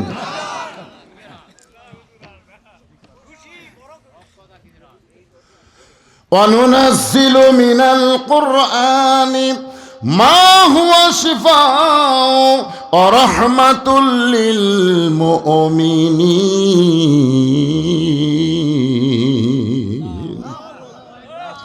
এই ছেলেরা, এই জোহরের 4 রাকাতের কথা এখন শুরু করব। তোমরা কিন্তু নিয়ত করছো ফজর থেকে ধরবে, ফজর কিন্তু শেষ করে দিছি। আজকে 5 ওয়াক্ত নামাজের ওয়াজ হবে, তাতে রাত যদি 12টা বাজে অসুবিধা আছে? এখন আমার মায়েরা চিন্তা করতে যে হুজুর আমাদের কি ওয়াজ? আমার মায়েরা যদি 5 ওয়াক্ত নামাজ পড়ে, বছরে যদি 6 মাস রোজা রাখে, কিন্তু স্বামীর কথা ঠিক মতো শোনে না, পর্দার মধ্যে থাকে না, মাথার চুল বেঁচা খায়, ওই মেয়েদের একটা ইবাদত আল্লাহর দরবারে কবুল হবে না। আমার মায়েদের ইবাদত কবুল করতে গেলে 1 নম্বর যে জিনিসটা লাগবে তার নাম হলো পর্দা। জোরে বলেন তার নাম কি? এই কারণে আল্লাহ কোরআনে বললেন, অকরনা ফি বুয়ুতিকুন্না ওয়ালা তাবাররাজনা তাবাররুজাল জাহিলিয়াতিল উলা। আমার মায়েরা শোনেন, এই পর্দার মধ্যেই আপনাদের থাকতে হবে। মা, পর্দার মধ্যে যখন আপনার ঢুকে যাবেন, আল্লাহ তাআলা খাতুনে জান্নাত ফাতেমার সঙ্গে আপনাদেরকে জান্নাত দিয়া দিবে। কারণ ফাতেমা হবে জান্নাতি নারীদের নেত্রী। ফাতেমা যেই সমস্ত মেয়েদেরকে সিগনেচার করবে তারাই জান্নাতি হবে। আর ফাতেমা তাদেরকে সিগনেচার করবে যারা নামাজ যদি কমও পড়ে, রোজাও যদি কম করে, স্বামীর খেদমত যদি একটু একটু কমও করে, কিন্তু পর্দার মধ্যে যদি পুরোপুরি থাকতে পারে, ওই মেয়েটা ফাতেমার সঙ্গে আল্লাহর জান্নাতি হবে। আমার কথা কি খেয়াল করলেন? আপনারা বলেন তো, এখানে অনেক আলেম ওলামা যারা আছেন, ফাতেমার থেকে একটা হাদিস বর্ণিত আছে? হয়নি। ফাতেমা একটা হাদিস, নবীর মেয়ে হয়ে 10টা হাদিস যে বলবে যে আমার বাপ এই করেছে, এ কথাটাও হয়নি। ফাতেমা কিন্তু হজও করেনি। মা আয়েশা কিন্তু হজ করছে, কিন্তু ফাতেমা করেনি। ফাতেমা তো নবীকে বলতে পারতো, বাবা আমার মা আয়েশা হজর যাচ্ছে, আমিও যাব। এ কথা বলতে পারেনি, কারণ ফাতেমাকে একবার বলা হয়েছিল হজ, কয় না, হজের চাইতে পর্দায় গুরুত্ব। হজের চাইতে পদ্মায় গুরুত্ব। কারণ যারা হজ করার যায় বউলিয়া, বিশ্বাস করেন যারা বউলিয়া হজ করার যায়, ওরা হজ করে আইসা আমার এলাকার এক হাজি সাহেব কান ধরে বসে আছে। আমি বললাম কি হচ্ছে ভাই? কয় হুজুর আপনি বলে দিবেন বউলিয়া কেউ যেন হজত না যায়। বিশ্বাস করেন বউ খুঁজতে খুঁজতে আমি আল্লাহ খোঁজাই বাদ দিচ্ছি। ওটি আল্লাহ আল্লাহ না করে বউ এ আমার বউ, এ আমার বউ, এ তাওয়াফ করবার যে বউ আমার হাত ধরে আল্লাহর ঘর তাওয়াফ করতে করতে ভিড়ের চোটে হাত ছেড়ে দিছে। আমি আর পিছন দিকে আসছি, সবাইকে না ভাই তাওয়াফ সামনের দিকে তাহলে তাওয়াফ করছে, বউ পিছন দিকে গেছে, আমি সামনে। আমি আল্লাহর তাওয়াফ বাদ দিয়ে আমার বউয়ের জন্য আমার পিছন আছি। হুজুর ওই শয়তান পাথর মারবার দিয়ে ভিড়ের মধ্যে আমার বউ গেল হেরা। আমি কুটি শয়তান পাথর মারো, বউ বউ জিকির করতে করতে আমার দিন শেষ। মেয়ে মানুষের জন্য সহজে হজ ফরজ না, যেইটা মা ফাতিমা প্রমাণ করে দিছে। জোরে কর না সুবহানাল্লাহ। মা আয়েশাকে রাসূল বলেছে আমি তোমার দায়িত্ব নেব না। তখন আব্দুর রহমান বলে ইয়া রাসূলুল্লাহ, যদি আপনি দায়িত্ব না নেন, আমি যদি আমার বোন আয়েশার দায়িত্ব নেই তাহলে কি হবে না? রাসূল বললেন মোহরেম ব্যক্তি দায়িত্ব নিলে হবে। কিন্তু মসজিদে আয়েশা যেখানে আছে, হাজি সাহেব দেখছে মসজিদে আয়েশা, ওখানে মা আয়েশার মাসিক ব্যারাম শুরু হলো। কি ব্যারাম? মেয়েদের একটা ব্যারাম আছে না নাই? হজরত যাচ্ছে কিন্তু ওই জায়গার যায় মাসিক ব্যারাম শুরু। আয়েশা হাওদার মধ্যে থেকে বলতেছে আব্দুর রহমান ভাই আমার তো কাম সারা। বলে কি হয়েছে? কই ওই ব্যারাম শুরু হচ্ছে। ওই ব্যারাম শুরু হলে নামাজ পড়া যাবে না, রোজা করা যাবে না, কোরআন শরীফ ধরা যাবে না, কিচ্ছু করা যাবে না, তাওয়াফ করা যাবে না। তখন আব্দুর রহমান বলে কয়দিন লাগবে রে? তাই কয় আমার তো 5-7 দিন লাগেই। এই জন্যই নবী তোর দায়িত্ব লাইনি, এখন আমার তো পড়া দিবার যা আমারও গেল। হাসতেছেন ভাই, হাসতেছে। আমার মায়েরা শোনেন, হযরত আলী এক সময় বলেছিলেন ফাতেমা রে আমি তোমাকে নিয়ে হজে যাওয়ার চাই। ফাতেমা বললেন স্বামী গো আপনি গরিব আমিও গরিব, আমার হজের দরকার নাই। এক সময় শুয়ে থেকে হযরত আলী ফাতেমার কপালে চুম্বন দিয়ে বললেন ফাতেমা আল্লাহর ঘর তাওয়াফ করতে গিয়ে তোমার মন চাই না? ও ফাতেমা তুমি কি আল্লাহর ঘর তাওয়াফ করবা না? ফাতেমা বলে স্বামী গো আমি পর্দার মধ্যে থাকার কারণে ওই আল্লাহর শপথ করে বলতেছি 5 ওয়াক্ত নামাজ যখন আমি দাঁড়াই আল্লাহর কাবা ঘর আমাকে তাওয়াফ করে। লিল্লাহে তাকবীর। হযরত আলী নবীর কাছে গিয়ে বললেন এ রাসূলুল্লাহ আপনার মেয়ে এমন কথা বলতেছে। আল্লাহ নবী বললেন আলী রে এই মুহূর্তে ফাতেমার জন্য আল্লাহ আমাকে খবর দিল সাইয়্যিদাতুন নিসাই আহলেল জান্নাহ, ফাতেমা হচ্ছে জান্নাতি নারীদের নেত্রী। আমার মায়েরা সময় পায় আবার আপনাদের কাছে আসতেছে। এখন জোহরের 4 রাকাত ফরজ নামাজ। রাসূল বলেন সাহাবীরা শোনো, আমাদের জাতির পিতা হযরত ইব্রাহিম চড়কের উপরে বসে আছেন। এমন সময় বাবা আজর রশি ধরে টানতেছে, নিচে নমরুদের চুলার আগুন দাউ দাউ করে জ্বলতেছে। ফেরেশতা জিবরাইল বলে ওগো আল্লাহর নবী আপনার বাবা রশি টান দিল, আপনি পড়ে গেলে আগুনে পড়ে যাবেন। ফেরেশতা জিবরাইলের কথা শুনে জাতির পিতা ইব্রাহিম মুচকি মুচকি হাসতেছে। বলে আপনি মুচকি মুচকি হাসার কারণ কি? ইব্রাহিম বললেন জিবরাইল শোনো, নমরুদ আগুনের চুলা জ্বলাবার পারে কিন্তু পোড়ানোর ক্ষমতা নমরুদের হাতে নাই, আমার আল্লাহর হাতে। আমি সে আল্লাহর দিকে তাকায় বলতেছি হাসবি আল্লাহ নিমাল ওয়াকিল অনিমাল মাওলা অনিমান নাসির। চলকের টান পড়ল, ইব্রাহিম নবী আগুনের চুলার মধ্যে পড়ল। আগুনের চুলাকে আল্লাহ বললেন কুলনা ইয়া নারু কুনি বারদাও ওয়া সালামান আলা ইব্রাহিম।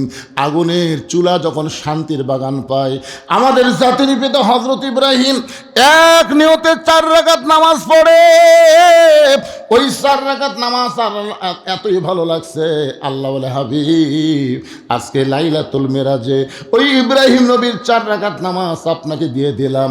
আপনার ওই 4 রাকাত নামাজ আপনার উম্মতেরা জামাতের সঙ্গে যখন আদায় করবে, ওই জোহরের 4 রাকাত নামাজ আদায় করার সঙ্গে সঙ্গে আমি আল্লাহ তাকে ইব্রাহিম নবী পরিমাণ সওয়াব দিয়া দিব। সমস্ত সাহাবীরা বলে ইয়া রাসূলুল্লাহ জোহরের 4 রাকাত নামাজ জামাতের সঙ্গে আদায় করলে ইব্রাহিম নবীর সম পরিমাণ যদি সওয়াব পাওয়া যায়, আমাদের জীবন চলে যাবে জীবিত অবস্থায় ইচ্ছা করে কোনোদিন জোহরের নামাজ আমরা বাদ দিবার পারব? ভাইজান, লাইলাতুল মিরাজ 5 ওয়াক্ত নামাজের কথা বিরক্ত লাগতেছে আপনাদের? নামাজের কথা শুনে বিরক্ত লাগে? ফাতেমার শুনতে তো ভালোই লাগে। ওটা বসা করেন কেন? এই যে উঠলো কেন রে? আরে পাশে কয়েকটা ছেলেরা খালি ঘোরও নিবে আরাম রে বা। নামাজ না পড়লে কি হবে? ইমাম মালিক রহমতুল্লাহ বলেছেন, তোমাদের এলাকার কোনো বেনামাজি লোক যদি মারা যায় তোমরা কি করবা? তো ছাত্ররা বলতে, হুজুর আপনি বলেন, আপনি আলেম মানুষ, আপনি বলেন। তো ইমাম মালিক বললেন, তোমাদের রাস্তার যদি কোনো কুত্তে মরে তোমরা কি করবা? তখন ছাত্র বলল, হুজুর কুটি বেনামাজি আর কুটি কুত্তে। ইমাম মালিক বলতেছে, আমি জানার জন্য বলতেছি, কি করবি ক? তো রাস্তার কুত্তে বলে, কুত্তে যদি আমরা রাখা দিয়ে অলসতা করে কুত্তে পৌঁছে দুর্গন্ধ হবি, ওই রাস্তা দিয়ে আর যাওয়াই যাবি না। তো রাস্তা চলাচলের জন্য কুত্তাকে আমরা মাটির তলে পুঁতে ফেলবো। তো মাটির তলে পুঁতে ফেলবি, গোসল করে দিবি কুত্তে? তো কয় না। কুত্তা কাপড়ের কাপড় পরে দিবি? কয় না। কুত্তা কি খাটনিট করে তুলবি? কয় না। পাও দড়ি লেগে টানে লিয়ে পুঁতে থমো। ইমাম মালিক বললেন, একজন বেনামাজি মরলে এর চাইতে বেশি করা যাবে না, আর পাওয়ার দড়ি লেগে টানে লিয়ে পুঁতে থোয়া লাগবে। একজন বেনামাজিও যা, একজন একটা কুত্তাও তাই। এই মালিক যখন এই ওয়াজ করছে, সাথে সাথে 4-5টা কুত্তা দৌড়াচ্ছে। আচ্ছা, ঘেউ ঘেউ ঘেউ ঘেউ করে শুরু করছে। ইমাম মালিক কই, কে রে কুত্তা ঘেউ ঘেউ করে কে? এমন সময় আল্লাহর কোরআন বলতেছেন, সুম্মা রাদাদনাহু আসফালা সাফিলিন। ওগো ইমাম মালিক, বেনামাজিকে কুত্তার সাথে তুলনা করবেন না। কুত্তারাও বেনামাজির চাইতে ভালো, এরা কুকুরের শুকুরের চাইতেও জঘন্য। এই জন্যে কুত্তা খাও খাও করতেছে। আমার এলাকার এক মুয়াজ্জিন আমারে কয়, হুজুর এই আমি যখন ফজরের আজান দিই তখন 3-4টা কুত্তে আসে এই মসজিদের জানলার কাছে খালি উ করে। হুজুর মনে হয় ওরকে কুত্তার আমার মাইকের মধ্যে দিয়ে মানুষ শুনবার পায়। আমি বললাম, মুয়াজ্জিন তো মারাত্মক কথা রে বারে, আপনাকে এলাকাতে এরকম কুত্তা করে? তা আমি মুয়াজ্জিনকে বললাম, ভাই আজকে কিছু বলার পারলাম না, আমি একটু চিন্তা ভাবনা করি। তো তখন ফেকার তাহাবি শরীফ একটা কিতাব আছে ফেকার, ওই কিতাবটা আমি পড়তে পড়তে এক জায়গায় দেখলাম আল্লাহর কোরআনের ব্যাখ্যা করা হচ্ছে, কো আনফুসা কুম আহলি কুম নারা। জাহান্নামের আগুন থেকে যদি বাঁচতে চাও, এই ছেলে দিকে তাকাও, জাহান্নামের আগুন থেকে যদি বাঁচতে চাও একলা বাঁচলে হবে না, আহাল পরিবার নিয়ে বাঁচা লাগবে। আমি মুয়াজ্জিনকে বললাম, কে ভাই আপনার ছেলে মেয়ে? হুজুর তো আমার মেয়ে নেই, কিন্তু 2টা ছেলে আছে হুজুর। তো আপনার 2 ছেলে কি নামাজ পড়ে? না, এই শয়তানরা নামাজ পড়ে না। আমি এই জন্য কুত্তা ভুগতিছে, কারণ আল্লাহ কোরআনে বলেছেন, ওয়ামান আহসানু কওলাম মিম্মান দাআ ইলাল্লাহ ওয়া আমিলা সালিহান ওয়া ক্বালা ইন্নানি মিনাল মুসলিমিন। আপনি মুয়াজ্জিন, আপনার 2 ছেলে নামাজ পড়ে না কেন? 7 বছর থেকে এদেরকে নামাজের তালিম যদি দিতেন আর 10 বছর থেকে যদি জোর করে নামাজ ধরাতেন, তাহলে আপনি শুধু একলা আজান দিতেন না, ওরা সঙ্গে সঙ্গে মসজিদের মুসল্লি হয়ে যেত। জোরে কোন কথা ঠিক কি না? আপনারা এটা কখনো মনে করবেন না যে বাপ নামাজ পড়বে, বেটা নামাজ পড়বে না, দাদা নামাজ পড়বে, নাতি নামাজ পড়বে না, আপনারা জান্নাতে যাবার পারবেন মনে করবেন না। নামাজ পড়তে গেলে সবাই মিলে জামাতের সঙ্গে নামাজ পড়া লাগবে। আল্লাহ নবী বলেন, সাহাবীরা শোনো, কোরআন শরীফের মধ্যে সবচাইতে যেই নবীকে নিয়ে আল্লাহ বেশি আলোচনা করেছে সেই নবীর নাম হলো মুসা কালিমুল্লাহ। কোরআনের সবচেয়ে বেশি যে নবীকে নিয়ে আল্লাহ আলোচনা করেছেন নবীর নাম কি? মুসা কালিমুল্লাহ। মাঝে মাঝে তুর পর্বতে যাইতেন আল্লাহর সঙ্গে গল্প করার জন্যে। এক সময় মুসা নবীকে ফেরাউন এমনভাবে আক্রমণ করলো, 3 দিকে ফেরাউনের সৈন্য আর একদিকে সাগর।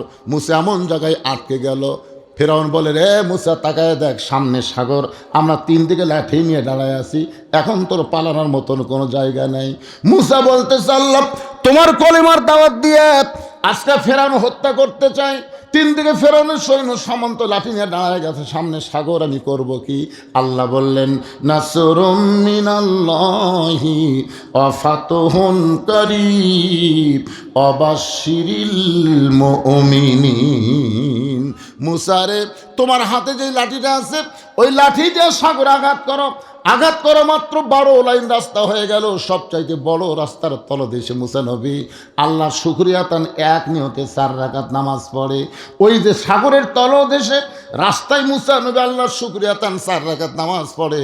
আল্লাহ বলে হাবিব, ওই মুসা নবীর 4 রাকাত নামাজ আমি আল্লাহর এতই ভালো লাগছে, আপনার উম্মতের জন্য আসরের 4 রাকাত নামাজ হিসেবে আপনাকে দিয়ে দিলাম।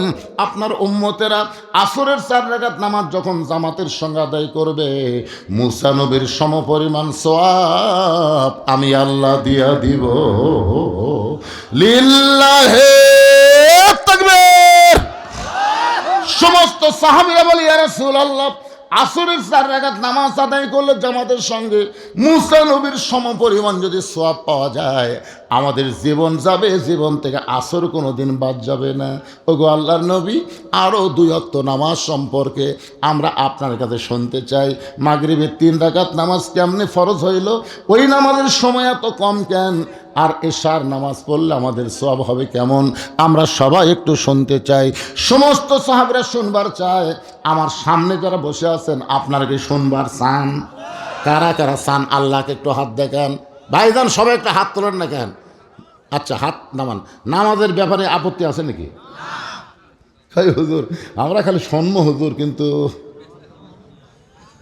বাড়ির যাওয়ার গ্যারান্টি নাই। পাগলারা, বাড়ির যাওয়ারই গ্যারান্টি নাই। আরে কি জীবন নিয়ে যাচ্ছি ভাইজান, যেই জীবন আছে নাই, আছে নাই। মসজিদের উন্নয়ন কল্পে মাহফিল। মসজিদের উন্নয়ন খালি বারান্দা তৈরি করা না, মসজিদের উন্নয়ন হলো মুসল্লি কালেকশন করা। মুসল্লি নাই, খালি মসজিদ। আক্কেলপুরের মধ্যে এক মসজিদে আসরে চলবে যায় দেখি, গোটা মসজিদের দেওয়াল পর্যন্ত টাইস, দেওয়ালও টাইস, মেঝেও টাইস। তো টাইস এরকম লোকদের দেখি খালি ধুলে। মুয়াজ্জিনকে বললাম, ক্যারে ভাই ঝাড় দেন না, এত ধুলে খেন।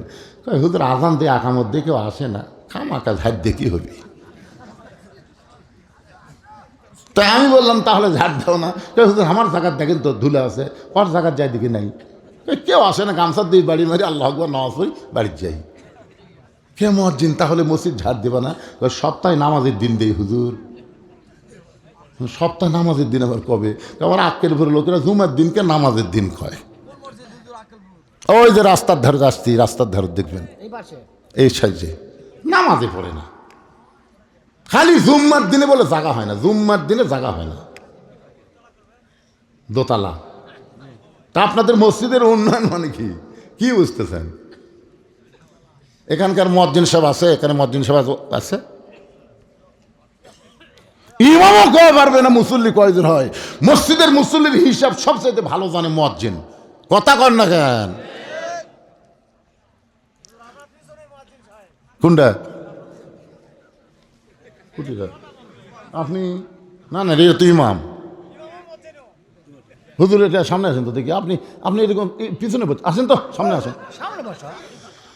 বোঝেই না রে। আল্লাহ নবী বেলালকে ডাকতে বলেন, বেলাল তুমি জানো হাসরের ময়দানে তোমার মাথা আমার চাইতে উপরে থাকবে?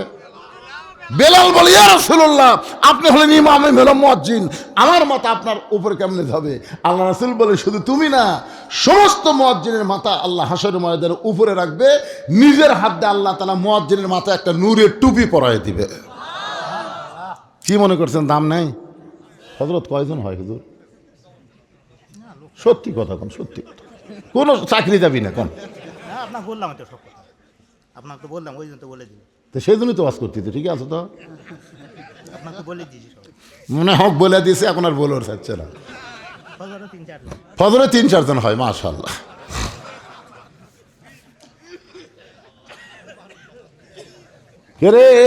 এই বড় বড় বড় কাবলার কারা কারা ওয়াজ শুনতে হাত তুলে দেখি। বড় কাবলার কারা কারা?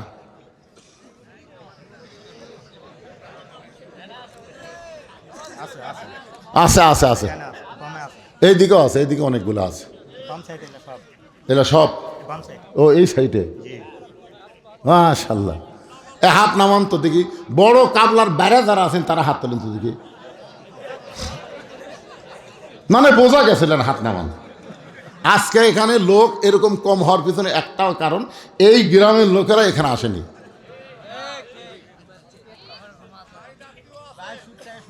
ওই আত্মীয় হলে কুড়ি যাবি রে। যে আত্মীয় বাড়িতে আসাতে কোরআনের মাহফিল আসা যায় না, এর আত্মীয় না, এর আত্মীয়র নামে শত্রু। জোরে কোন কথা ঠিক কিনা? নিজে আসবে, আত্মীয় নিয়ে আসবে। আত্মীয় কি জন্য দাওয়াত দিতে চায়? শোভা শুনবে না, খাবা।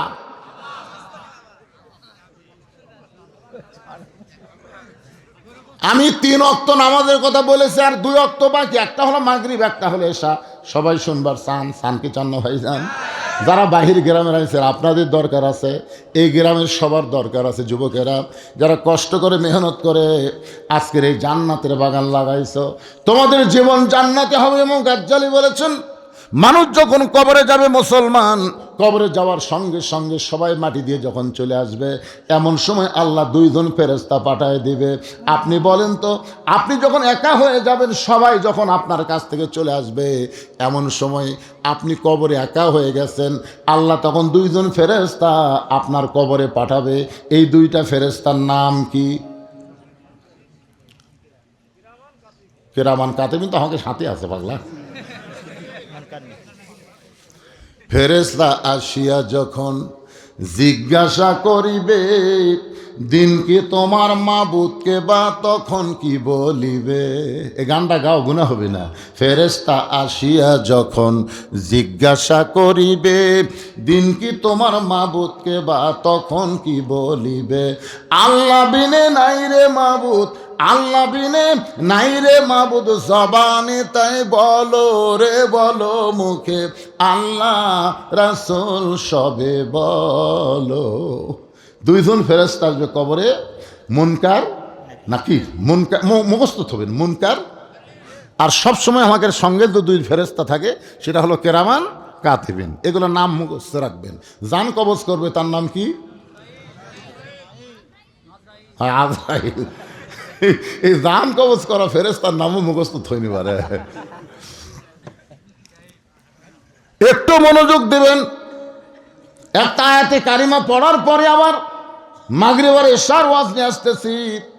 ইন্নাল্লাযীনা ক্বালু রাব্বুনাল্লাহু সুম্মা ইসতাকামু তাতানাজ্জালু আলাইহিমুল মালাইকা আল্লা তাখাফু ওয়া লা তাহজানু ওয়া আবশিরু বিল জান্নাতিল্লাতী কুনতুম তুআদুন।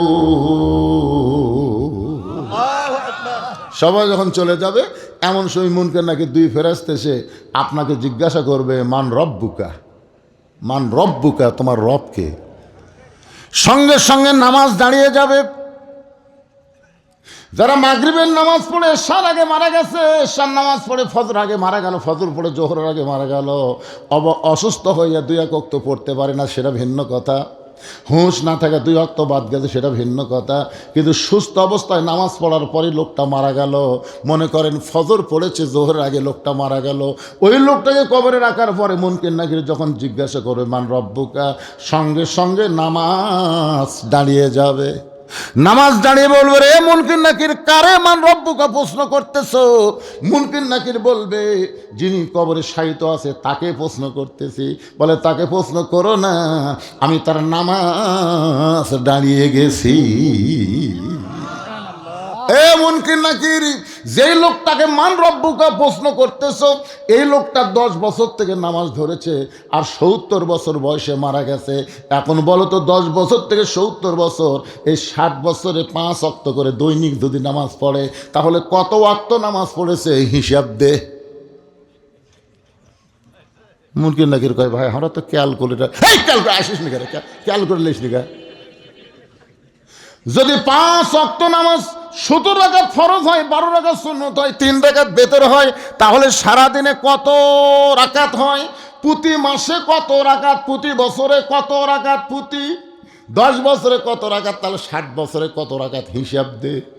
মুনকির নাকির কয়, হিসাব জানি না। কেরে পাগলা, এই লোকটা মসজিদের মধ্যে ঢুইকা নামাজের নিয়ত করার পরই বলেছে আলহামদুলিল্লাহি রব্বিল আলামিন। যেই লোকটা রুকুতে গিয়ে বলেছে সুবহান রব্বিয়াল আযীম, যেই লোকটা সেজদায় গিয়ে বলেছে সুবহান রব্বিয়াল আলা। দুনিয়াতে নামাজের মধ্যে রুকুতে সেজদাতে নিয়ত বান্দার পরে এতবার রব রব রব রব করে জিকির করলো, আবার কবরে আসার সাথে সাথে মান রব্বুকা প্রশ্ন করিস, তোদেরকে শরম নাই? এতবার রব রব করে যে কবরের মধ্যে আইলো, তার এবার মান রব্বুকা প্রশ্ন করিস কেমনে? মুনকির নাকির বলে আল্লাহ তোমার বান্দাকে মান রব্বুকা প্রশ্ন করার সঙ্গে সঙ্গে নামাজ যে খেপা খেপছে আমরা করব কি? আল্লাহ বলে মুনকির নাকির সাক্ষী থাক, আমার যেই বান্দা বান্দি নামাজ নে কবরে আইছে তার সব প্রশ্নের উত্তর আমি আল্লাহ দিয়া দিলাম। এইটা হলো কবরের পুরস্কার। আর দুনিয়ার পুরস্কার হলো ইন্নাস সালাতা তানহা আনিল ফাহশাই ওয়াল মুনকার। একমাত্র নামাজই পারে মানুষকে যাবতীয় ফায়সা খারাপি বেহুদা কাজ থেকে বাঁচাই দিতে। আপনার যুবকের হাতে মোবাইল আছে, আপনি কি জানেন এই যুবকটা রাত 11টার পরে জানলা দরজা বন্ধ করে কম্বলের তলে কি করে? আপনি কি জানেন? কিন্তু আপনার ছেলেটা যদি 5 ওয়াক্ত নামাজি হয়, ওই মোবাইল চালু করবে, কিন্তু অশ্লীল ভিডিও আসলেই বলবে কেউ না দেখলেও আল্লাহ দেখতেছে, আমার 2 কান্দের ফেরেশতা লিখতেছে, আমি অন্যায় কিছু দেখব না। আল্লাহ বলেছেন নামাজি পারে তাকে বেহুদা খারাপি কাজ থেকে হেফাজত করতে। আল্লাহ বলেছেন ফালিয়াবুদু রাব্ব হাযাল বাইত আল্লাযী আতামাহুম মিন জুই ওয়া আমানাহুম মিন খাউফ। শুনে নাও, ওই ঘরের মালিকের, ওই মসজিদের মালিকের তোমরা যদি গোলামি করো, নামাজ পড়ো, আমি আল্লাহ সঙ্গে সঙ্গে তোমাদের 2টা পুরস্কার দিব। 1 নম্বর পুরস্কার হলো তোমাদের রিজিকের কোনো পেরেশানি থাকবে না। আর 2 নম্বর পুরস্কার হলো যাবতীয় ভয় ভীতি থেকে আমি আল্লাহ তাআলা তোমাকে পুরোপুরি নিরাপত্তা দিয়ে দিব। ইউসুফ আলাইহিস সালামকে ওরা কূপের মধ্যে ফেলে দিয়েছিল। ইউসুফ নবী সেখান থেকে জেলের মধ্যে গেল। এক সময় জুলাইখার কারণে জেলের ভিতর থেকে স্বপ্নের তাবির করে সে মিশরের খাদ্যমন্ত্রী, এক সময় প্রধানমন্ত্রী হয়ে গেল। যখন ইয়াকুব আলাইহিস সালামের সঙ্গে ছেলের মিলন হলো, বাপ বেটা একসঙ্গে আল্লাহর শুকরিয়া তান 3 রাকাত নামাজ পড়ে। এই 3 রাকাত নামাজটা আল্লাহর এতই পছন্দ হলো, আল্লাহ বলে হাবিব আপনার উম্মতের জন্য ইয়াকুব ইউসুফ সম্মিলিত নামাজকে মাগরিবের নামাজ হিসেবে দিয়ে দিলাম। আপনার উম্মতেরা মাগরিবের 3 রাকাত নামাজ যখন জামাতের সঙ্গে আদায় করবে, ইয়াকুব ইউসুফ নবীর সমপরিমাণ সওয়াব আমি আল্লাহ দিয়া দিব। আমাদের নবীর আগে একজন নবী দুনিয়াতে আইছিলেন, সেই নবীর নাম হলো ঈসা আলাইহিস সালাম। জোরে বলেন তার নাম কি? ঈসা নবী কিন্তু এখনো মরে নাই। ঈসা নবী কিন্তু এখনো মরে নাই। আপনারা বলেন তো কোন আসমানে আছে? এ সবাই বলেন কোন আসমানে আছে? ঈসা আলাইহিস সালামকে আল্লাহ যখন দুনিয়া থেকে 4র্থ আসমানে নিয়ে যায়, ঈসা বলতেছে আল্লাহ দুনিয়াতে মানুষ মরার জন্য যায়, কিন্তু আমার যে মৃত্যু হলো না। এখানে একটা মারাত্মক সত্য কথা, দুনিয়াতে মানুষ বাঁচার জন্যে না মরার জন্যে? একেবারে এই কথা বলতে আপনাকে কোন জায়গায় বাঁচতে চায়? ও 3 তলা 4 তলা বাড়ি বানিয়ে ভুলকি মারতেছেন, কি দেখতেছে? হুজুর 6 তলার ভিত দিছি, হুজুর 3 তলা হচ্ছে রড বার করে থেছি, হুজুর দোয়া করবেন, দোয়া করবেন আল্লাহ যেন 6 তলা করেই মরার তৌফিক দেয়। মানে 6 তলা করেই যেন মরার পারি। 6 তলা করেই বাঁচবি না মরবি? এই জন্য সবাই বলেন দুনিয়াতে মানুষ কিসের জন্য আসে? বাঁচা না মরা? ঈসা বলতেছে আল্লাহ দুনিয়াতে গিয়েছিলাম মরার জন্য, কিন্তু আমার তো মৃত্যু হলো না।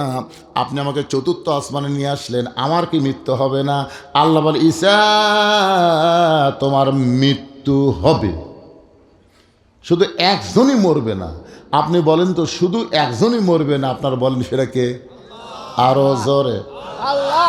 কুল্লু মান আলাইহা ফান ওয়া ইয়াবকা ওয়াজহু রাব্বিকা যুল জালালি ওয়াল ইকরাম। এমনকি যে আজরাইল আমাদের জান কবজ করে, এই আজরাইলকেও মরা লাগবে। আপনারা বলেন তো আজরাইলের জান কে কবজ করবে? সবাই এক বাক্যে নিজে কন, কে? আজরাইল শুনুক, সতর্ক হোক। নিজের জান নিজে কবজ করে যে কি বিপদ ভাই। ওই সময় আজরাইল যে একটা টিওর মারবে, বুঝলেন, ওই টিওরটা ইসরায়েলের সিঙ্গার ফুৎকারের সমান হয়ে যাবে। আল্লাহ এই কাম যে আমার করা লাগবে এটা যদি আগে জানতাম তাহলে এই মানুষের এই যে আত্মার জান কবজ করার দায়িত্ব আমি নিতাম না। কি একটা কঠিন অবস্থা হবে। আল্লাহ বলে আজরাইল দেখো তার কেউ আছে কেন? না আল্লাহ আমি সব খুঁজে খুঁজে দেখছি কেউ নেই। ভালো করে দেখো, নাই আল্লাহ কেউ নেই। তুই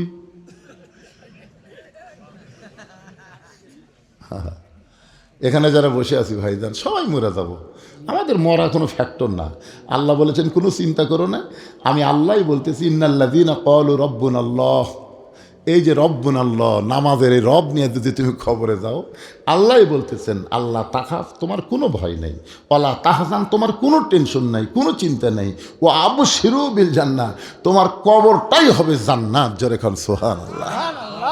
দুনিয়ার মানুষ রেখে আসবে তোমাকে অন্ধকার ঘরে, তোমার ইমান এবং আমলের আলোতে আমি আল্লাহ কবরকে জান্নাতের সাথে একটা সম্পর্ক করে দিয়ে বলবো, বান্দা তুমি কি কবরে থাকবা না তোমার জন্য আর একটা জায়গা আছে ইল্লিন নামক জান্নাতের বাগান, তুমি কোথায় যাবে? তুমি যদি বলো আমি কবরেই থাকবো তাহলে তোমার কবরকে ইল্লিন বানাতে হবে। আর তুমি যদি বলো এই ছোটোখাটো জায়গাতে আমি থাকতে চাই না, তখন আল্লাহ ইল্লিনত লিয়ে দেয় আমাকে স্বাধীনভাবে ছেড়ে দিবি কিয়ামত পর্যন্ত। কোনো টেনশন আছে? খালি এশার নামাজটা বলা বাকি আছে। আমি এশার নামাজের কথা বলবো, কোরআন শরীফ আমার সামনে। ওয়াজ শুরু করার পর এ পর্যন্ত অনেক লম্বা কথা বলেছি ভাইজান।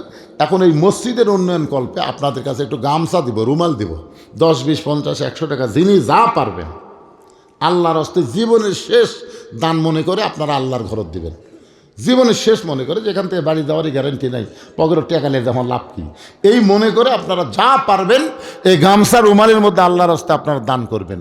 10, 20, 50, 100 যে যা পারেন দান করবেন।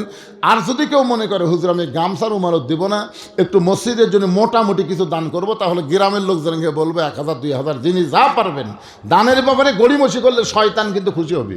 শয়তান খালি বলবি দেশ না দেশ না দেশ না। হাসান মোল্লা আল্লাহ তোমার একজন পাগল, তোমার ঘরের জন্য 500 টাকা করছে দান। আল্লাহ হাসান মোল্লার দানকে আল্লাহ আপনি কবুল করেন। আল্লাহুম্মা আমিন। এই ছেলে রে গামছালে নামতে দেরি করো কেন? ব্যাগলে নামো। আব্দুর রাজ্জাক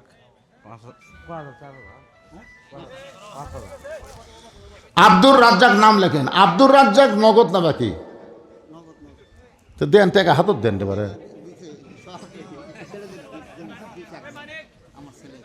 আব্দুর রাজ্জাক 5000 টাকা দান করেছে। আল্লাহ দানকে কবুল করেন। কঠিন মুসিবতের সময় 1 নম্বর জান্নাতে হত আবু বকর রাদিয়াল্লাহু সঙ্গে তারে জান্নাত দেন। জোরে বলে আল্লাহুম্মা আমিন। আমার মায়েদের কাছে যাবেন, মায়েরা আপনারা প্রাণ খুলে মসজিদ দান করবেন, আমি দোয়া করে দিব মা খাদিজার সঙ্গে যেন আল্লাহ আপনাকে জান্নাত দিয়ে দেয়। দেন সবাই দিয়ে দেন, দেন যিনি যা পারবেন আল্লাহর হস্তে জীবনের শেষ দান মনে করে দিবেন।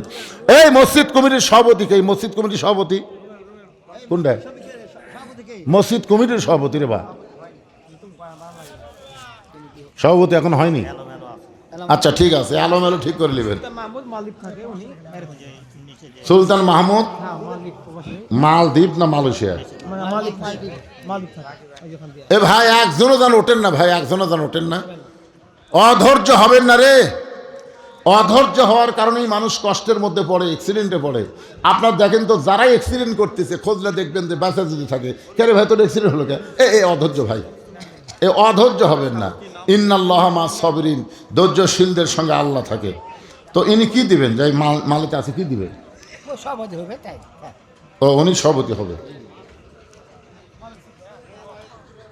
একটু জিকির করেন লা ইলাহা ইল্লাল্লাহ, জোরে লা ইলাহা ইল্লাল্লাহ, লা ইলাহা ইল্লাল্লাহ, লা ইলাহা ইল্লাল্লাহ, লা ইলাহা ইল্লাল্লাহ, লা ইলাহা।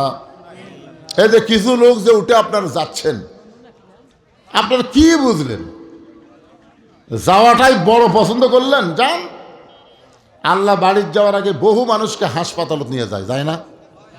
সামান্য একটা উষ্টা খেয়ে এমন হয়ে পড়বেন, দাঁতি লেগে থাকবেন, পানি দিয়ে হুঁশ ফিরবি না, হাসপাতাল যাওয়া লাগবে। দারুল আরকাম নুরানি কওমি হাফিজ মাদ্রাসার উদ্যোগে বিশাল তাফসিরুল কোরআন মাহফিল 27 জানুয়ারি রোজ মঙ্গলবার। মাহফিলের প্রধান বক্তা হযরত মাওলানা আবরারুল হক আসিফ, ঢাকা। এটা হচ্ছে আপনার কয় তারিখে? 27। আপনার সেখানে যাবেন ইনশাল্লাহ। যুবকদের আইডল আসতেছে আবরারুল হক আসিফ। কে দিল এই টাকা? সেনা টাকা। আসলে এখন এমন একটা অবস্থা আছে, ব্যাংকের থেকে টাকা সেনা দেয়, পরে ফেরত দেওয়ার গেলে আর নেয় না। খুব বিপদ ভাই রে। আল্লাহ কোরআনেও সেজন্য বলে দিয়েছেন, লান তানানুল বিররা হাত্তা তুনফিকু মিম্মা তুহিব্বুন। তুমি যেইটা সবচেয়ে মহব্বত করো সেইটা আল্লাহ দিয়ে দাও। টাকা যদি ভালো 500 থাকে, সেনা দিলে কিন্তু কাম হবে না। যদি না থাকে তখন ওটাই চলবে, অসুবিধা নেই। হুজুর আরেকজন দিলেন, আব্দুর রহমান। আব্দুর রহমান 200 টাকা দান করছে, আল্লাহ দান কবুল করেন, আল্লাহুম্মা আমিন। আরেকজন আল্লাহর বান্দা দান করেছে কিছু, আল্লাহ যারাই দান করবে ব্যাগের মধ্যে দিয়ে দেন। মা বোনেরাও আল্লাহর রাস্তায় দান করেন, সবাই দান করবেন। এবার আসেন, আল্লাহ বলে, ঈসা তোমারও মৃত্যু হবে। ঈসা বলতেছে, আল্লাহ আমার মৃত্যু কি চতুর্থ আসমানে হবে? আল্লাহ বলে, ঈসা তোমার মৃত্যু দুনিয়াতে হবে। ঈসা বলতেছে, আল্লাহ কবে আবার নবী করে আপনি আমার দুনিয়াতে প্রেরণ করবেন? আল্লাহ বলে, ঈসা তোমাকে আর নবী করে দুনিয়াতে প্রেরণ করা হবে না, তোমাকে বিশ্ব নবীর উম্মত করে আমি আল্লাহ দুনিয়াতে পাঠাইয়া দিব। সুবহানাল্লাহ কয় না? যে আল্লাহ বলেছে ঈসা তোমাকে বিশ্ব নবীর উম্মত করে দুনিয়াতে পাঠাবো, ঈসা নবী এক নিয়তে 4 রাকাত নামাজ আদায় করে। আল্লাহ বলে, ঈসা 4 রাকাত নামাজ আদায় করার কারণ কি? ঈসা বলতেছে, আল্লাহ বিশ্ব নবীর উম্মত হওয়াতে আমি এত খুশি হইলাম। আমাকে নবী করে দুনিয়াতে পাঠাইছিলেন, আমি এত খুশি না, কিন্তু বিশ্ব নবীর উম্মত হওয়ার খুশিতে আমি 4 রাকাত নামাজ আদায় করলাম। এই জন্য আমার সঙ্গে সকলে বলবেন, নবী না হয়ে দুনিয়ার, না হয়ে ফেরেশতা আল্লাহর হয়েছি উম্মত আপনার, তার তরে শুকুর হাজার বার। আল্লাহ বলে, ওগো নবী, ঈসা নবীর 4 রাকাত নামাজ আপনার উম্মতের জন্য এশার 4 রাকাত ফরজ হিসাবে দিয়ে দিলাম। আপনার উম্মতেরা এশার 4 রাকাত নামাজ যখন জামাত আদায় করবে, ঈসা নবীর সমপরিমাণ সওয়াব আমি আল্লাহ দিয়া দিব। আজকে 5 ওয়াক্ত নামাজের ওয়াজ শুনে কোন ওয়াক্ত বাদ দিবার মন চাচ্ছে? এই গ্রামের একজন যোগ্য জামাই, জামাই দেখছেন কি খুশি, এই গ্রামের একটা জামাই আব্দুল করিম 1000 টাকা দান করেছে। গ্রাম শুদ্ধা জামাই কয়টা? একটাই, 2টা পাওয়া গেছে। তো যাই হোক, এরপরে আল্লাহ বলতেছেন ওয়ানহার মানে কুরবানি।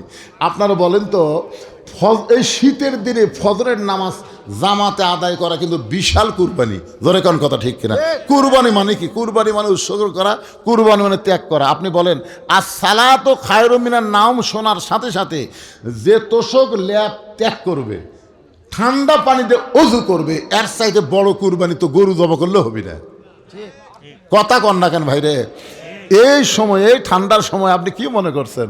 আর সালাতু খায়রুম মিনান নাওম শোনার সাথে সাথে ল্যাপ তোষককে ফেলে দিয়ে ঠান্ডা পানিতে ওযু করে মসজিদ দিকে যখন যায়, ফেরেশতা বলে, আল্লাহ তোমার বান্দা এত ঠান্ডার মধ্যে গরম উষুম বাদ দিয়ে তোমার ঘরে নামাজ পড়বার যায়।